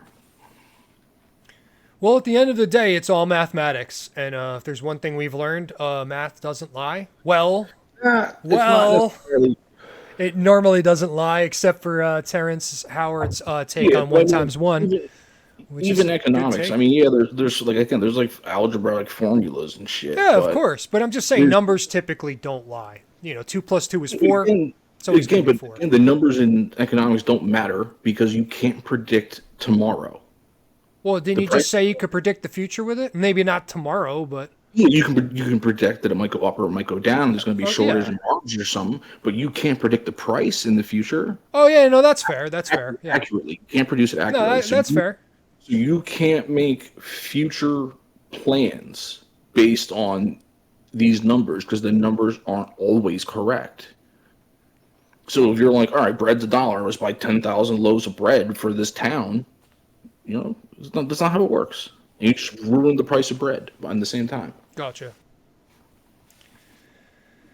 Well, yeah, it's People are going to people, right? So either private individuals working together without coercion build you shit, or the government takes from you and builds what they want to. And they use the scarce resources the way they decide. And when they do it, it screws with the market because things wouldn't have naturally progressed this way if the government didn't force it. right by overprinting, Right. 'Cause printing people extra want- money 'cause people that we want don't have mic- backing for. Right. Right, because people want microwaves and not tanks. You know what I mean? It's butter or bombs. So think of an X and Y axis, right? Mm-hmm. You have so much butter and so much bombs. So the more butter you make, the less bombs you can make. The more bombs, the less butter. So you got to find equilibrium to have production that the people make and production for me. The state production isn't terrible because they do take your taxes and spend it on shit technically, even though they're a parasite. But it should be like way less than 10%. We're at like 25. I don't even know what it is right now, but it's over 25% of our GDP is government spending, which is not good. No, it's definitely not. I mean, I think we covered that in the last episode or two, where Yeah, war neither of economics us. War economics is not a positive thing for you. Right. Well, more government is also not a positive thing for you, unless maybe you'd like to be enslaved and told where to go and what to do and when you can go there and what you can eat and how many times you can eat it. Then yeah, more government is a good thing for you. I don't want to live in that world, but maybe some people do. If you just be logical about shit and take your feelings out of it, because no one gives a fuck about your feelings. No one cares how the fuck I feel, right? I do. Sometimes. In the sense of the bigger thing, it don't matter. All I cared about is that I bought Coke and not Pepsi. You know what I mean? Yeah. That was my purposeful action. My feelings don't do anything about what really happens. You're right. Yeah. I feel like Israel shouldn't bomb the Palestinians. Well, there's nothing I can do about that shit. You know what I mean? It happens. War, life. Yeah. No, it's a valid point. We have a government. It's not any different than any other government. The state is inherently corrupt. The state can't not be corrupt because by the essence of the state, it's corrupt. Yeah. It's a parasite. It has to steal from you to live. I mean, how do we change this besides essentially overthrowing the entire regime and supplanting a new one? Overthrowing the regime. The only time a new state has been created has been through conquest or revolution. So, And then even still, like, you overthrow the regime, and what's to say that some corrupt person doesn't make their way into the mix and, boom, 10 years later you have a central bank or whatever. how many failed coups has America had when they tried to overthrow, and then the guy ended up biting us in the ass because we put the wrong guy in power? Right. That's true. Yeah. That's true. When you like I said, the revolution or conquer is how you create a new state. Well, yeah, as we've said, before, I think we have way too much government power here, at least far more than I'm comfortable with. Yeah, and if anybody ends up watching this and you want me to I know I rambled and I go a little bit off, and it's hard for me to get a lot of this shit out that makes it make more sense, which is why I don't have a PhD and I just repeat this shit. But if anybody wants to ask a question, I can try to get into it deeper and explain it to you. Yeah, please, if you guys have any questions, concerns, disagreements, whatever, leave them in the comments. And yeah, Billy will try to get back to you as soon as he can. Yeah, man. In the meantime, or if you make a really good point or you have something really great, we can actually talk about it on the next episode. Oh my God, did you see what this person said? You know what? They're right. Maybe we're wrong. Let's talk about it. I'm sorry. What were you going to say? I was just saying, until then, check out the link. I'm gonna send it to you right now. You can add it up when you start to edit. Okay, we'll do. But just don't put it in because it's too damn long. Just put it in the credits. No, I'll put it in the description. Yeah. Do that. But besides that, I think we're kind of done for the night. It's been a long talk. Yeah, it actually, we've been chatting for about 2.5 hours now. So yeah, it's a good and one. I went all over. I'll try to. Again, I wasn't that prepared. No, you did. I thought it was solid, man. We talked a lot about money and the federal Yeah, I know. Reserve, I just there's so much I'm remembering that I didn't remember a second. You're not going to get it all out in one episode, man. There's a lot going on there. So it's so many wars, so much central banking. It's so fucking evil. Well, I'm sure we're going to come back to it in the future. This is probably a good spot to check out, unless you got anything else you want to add. No, man. I'll get at you. All right. Peace. Later.